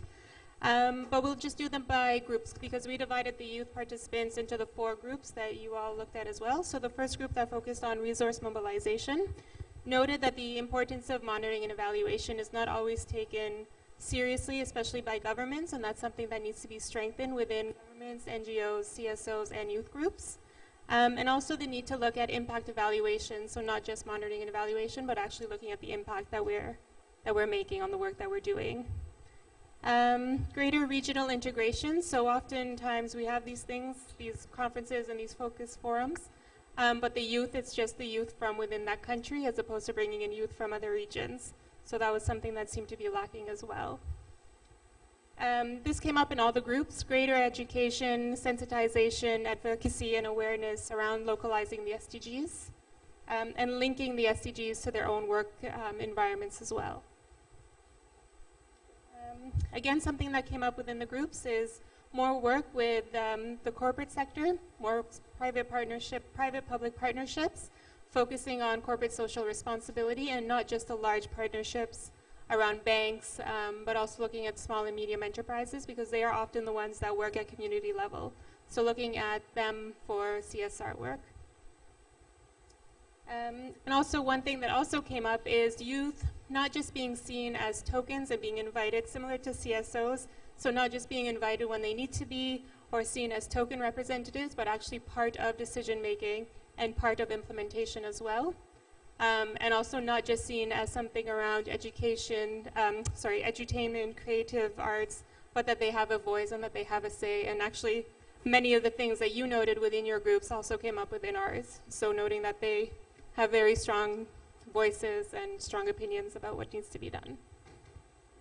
Around the capacity building, again, sensitization of the SDGs, more consultation with youth, wider platforms, but also noting, so what happens after these forums, after these workshops? So trying to ensure that there's sustainability and that there's constant introductions and building on the work. So it's not just one forum and then somewhere else there's another forum that's discussing the same things, but rather sharing the information that's done here and building on that.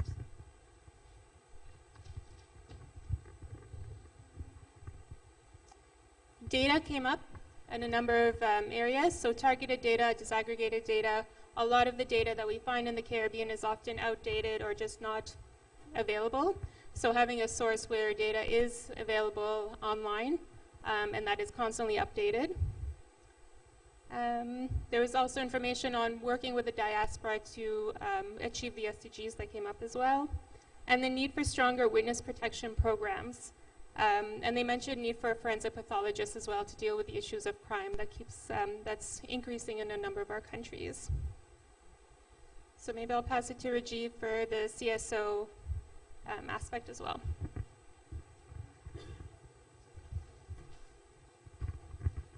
Good afternoon, everyone. For strengthening civil society engagement, the youth group that focused on this section broke it into two main categories. They looked at legal and social. For the legal side of things, they said that CSOs do need legal support to help them overcome the different red tape barriers because they may not have the capacity to do so and go through the legal processes, especially when they're looking to implement projects almost immediately. In the case of emergency situations, they may not have the resources and they're looking for that support. They also, well, again, they reiterated that the bureaucracy and the red tape is a big challenge for them because we had a lot of participants from the CSO organizations. They said especially when it comes to energy and the energy situations, working in the Caribbean because of our monopoly type energy situation, it's very difficult for CSOs to break that level of barrier. For the social category, they said, as usual, greater consultations with the community. That's not necessarily greater consultations with the CSO, but with the CSO and the community to get exactly what the community needs are, because often at these conferences and other fora, decisions are made without consultation with the specific communities. As Nicole mentioned, they looked at public-private partnerships. And then they also stressed the need for capacity building of the CSOs themselves. Capacity building occurs with other organizations, but they mentioned that capacity building for CSOs is very limited. They also wanted a hub that would connect all CSOs toward the SDGs, because again, the limited resources of the CSOs they may not have access to that type of information, and they suggested that across the Caribbean, because we have so many different bodies on different countries, if we can get them all into one hub, not necessarily a physical space, but a virtual space. Nicole mentioned the outdated data, which came up again in the CSO discussion. And then they stressed, of course, the bottom-up approach to the SDGs. It's often a top-down approach in the Caribbean, and they're trying to strengthen the bottom-up approach to achieving the SDGs. And then the last point that came up with the CSO engagement was for the government to create community spaces for these CSOs to showcase the work that they're doing. They said they often don't have the opportunity to do that, and they're looking for a space to do so, so that politicians and everyone at the policy-making level can see the work that they're doing. And then we moved on to the fourth group, which was building evidence base. So for the youth to become part of building the evidence base, they wanted a database, or they wanted to establish a database of all the youth groups in the Caribbean, because they admit that they don't necessarily know what their partners on the other Caribbean islands are doing, and they're often working in parallel lines. So a database to help bring all the youth to one meeting point, a virtual meeting point, of course. They want to increase the networking through that database so that they can not waste resources and instead optimize the limited resources that they have. They suggested actually utilizing apps. Of course, with the youth, apps and mobile technology is a big deal, so they suggested using apps to keep the data flowing and updating the data and help build the evidence base for the policies. And they actually admitted to wanting to hold each other accountable, meaning youth groups being watchdogs for other youth groups, and helping them to achieve the SDGs. So where one youth group may fall short, another youth group can fill in that gap. And that they were talking about ensuring SDGs are part of the youth organization work plan, so that now when they roll out their annual work plans, which they are doing, they want to integrate SDGs into that work plan. The other points that they raised were already reiterated by Nicole, which includes, again, data and the need for feedback mechanisms and better monitoring and evaluation. Thanks very much. Very rich discussion. Are there additions or questions, or Upu, you want to add? Go ahead.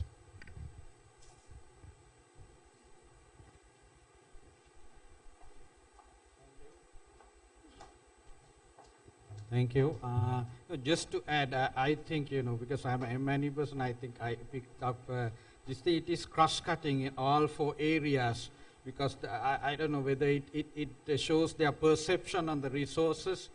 They say to take it seriously, as they said. They may need to be taken very seriously to ensure that resources are not put in a black hole.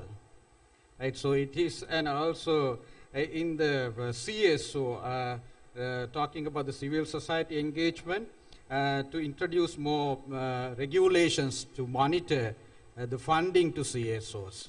So this is, there are some links in that. So the bottom line is, it's very clear. They are asking for a very strong monitoring evaluation systems. Thank you. Okay. Any other points? Just one observation from my side. I would think that the idea of a database of youth groups in the Caribbean, that shouldn't be too difficult with Facebook or any other channel that is available, no?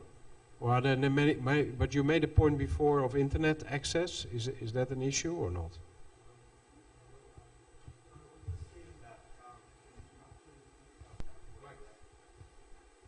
You should use the mic.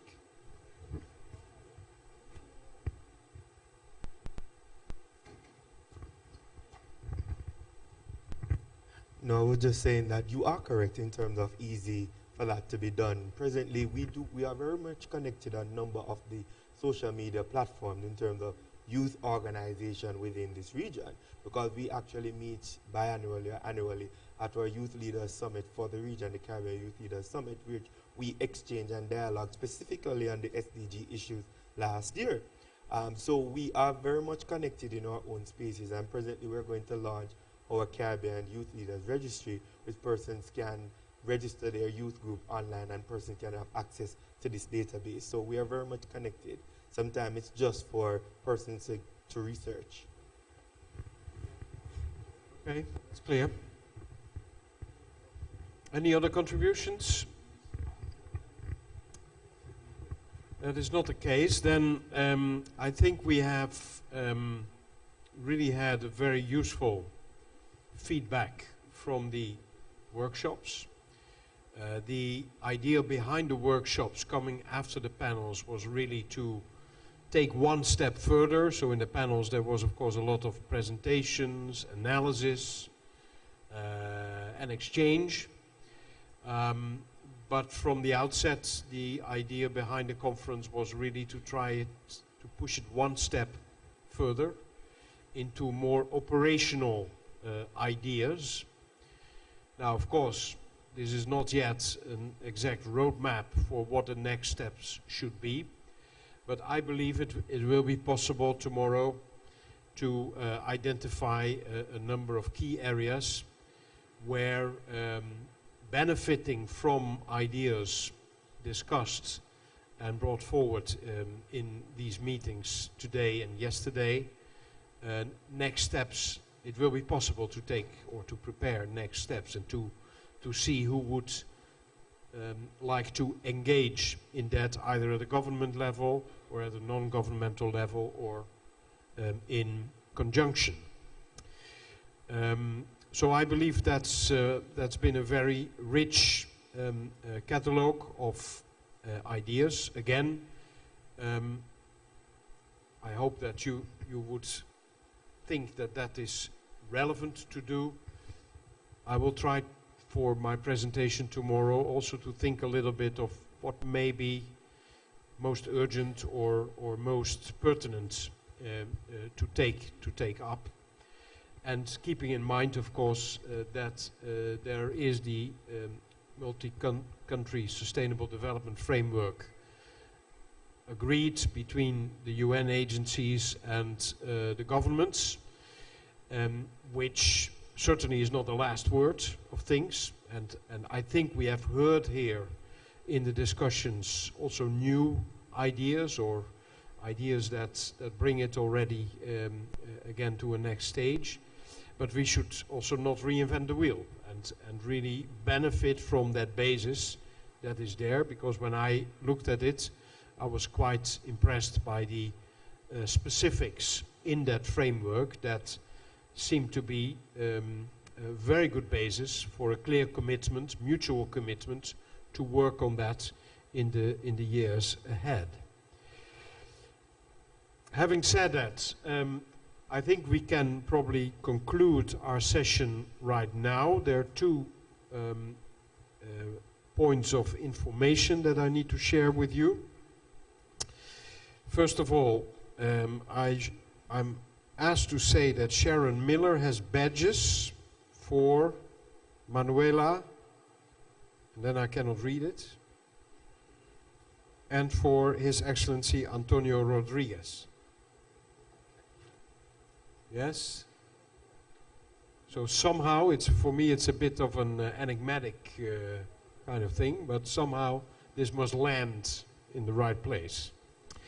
And the second thing that's very important, it was scheduled for 5:45, but I think we can make it 5:30 now, in 10 minutes from now.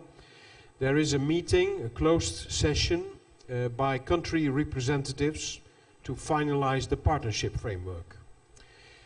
So it's very important that at least one representative of each country will be present in that room, and a draft has been prepared, and it's important to note that that has been prepared in full consultation with through the good officers of the government of Jamaica. So there is a draft now, but of course we always agreed that we would review that draft, taking into account discussions during the forum, and that we will do in lecture room 1B. So all countries are invited to come there, and hopefully we can then agree on the partnership framework. It will then be possible to present that tomorrow and to have it also as a part of the conclusions of this conference, which is of course very important to have the political commitment confirmed through this, I find, quite unique way of working together. Yes.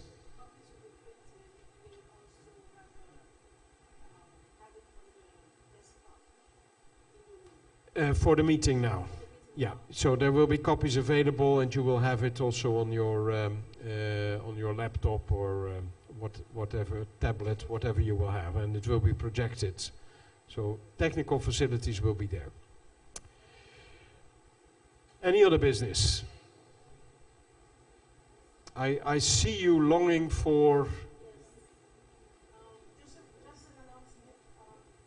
the party. There will be, you may have received an invitation for a cocktail at 7 p.m. at the Pegasus Garden for all delegates and diplomats and UN reps. It's from 7 to 9. It will be chaired by the DG of the Planning Institute of Jamaica, and and we'll also have the musicians there to introduce the concept of the artist for the SDG. So all of you are invited and welcome to join at 7. Okay, thank you very much. See you there.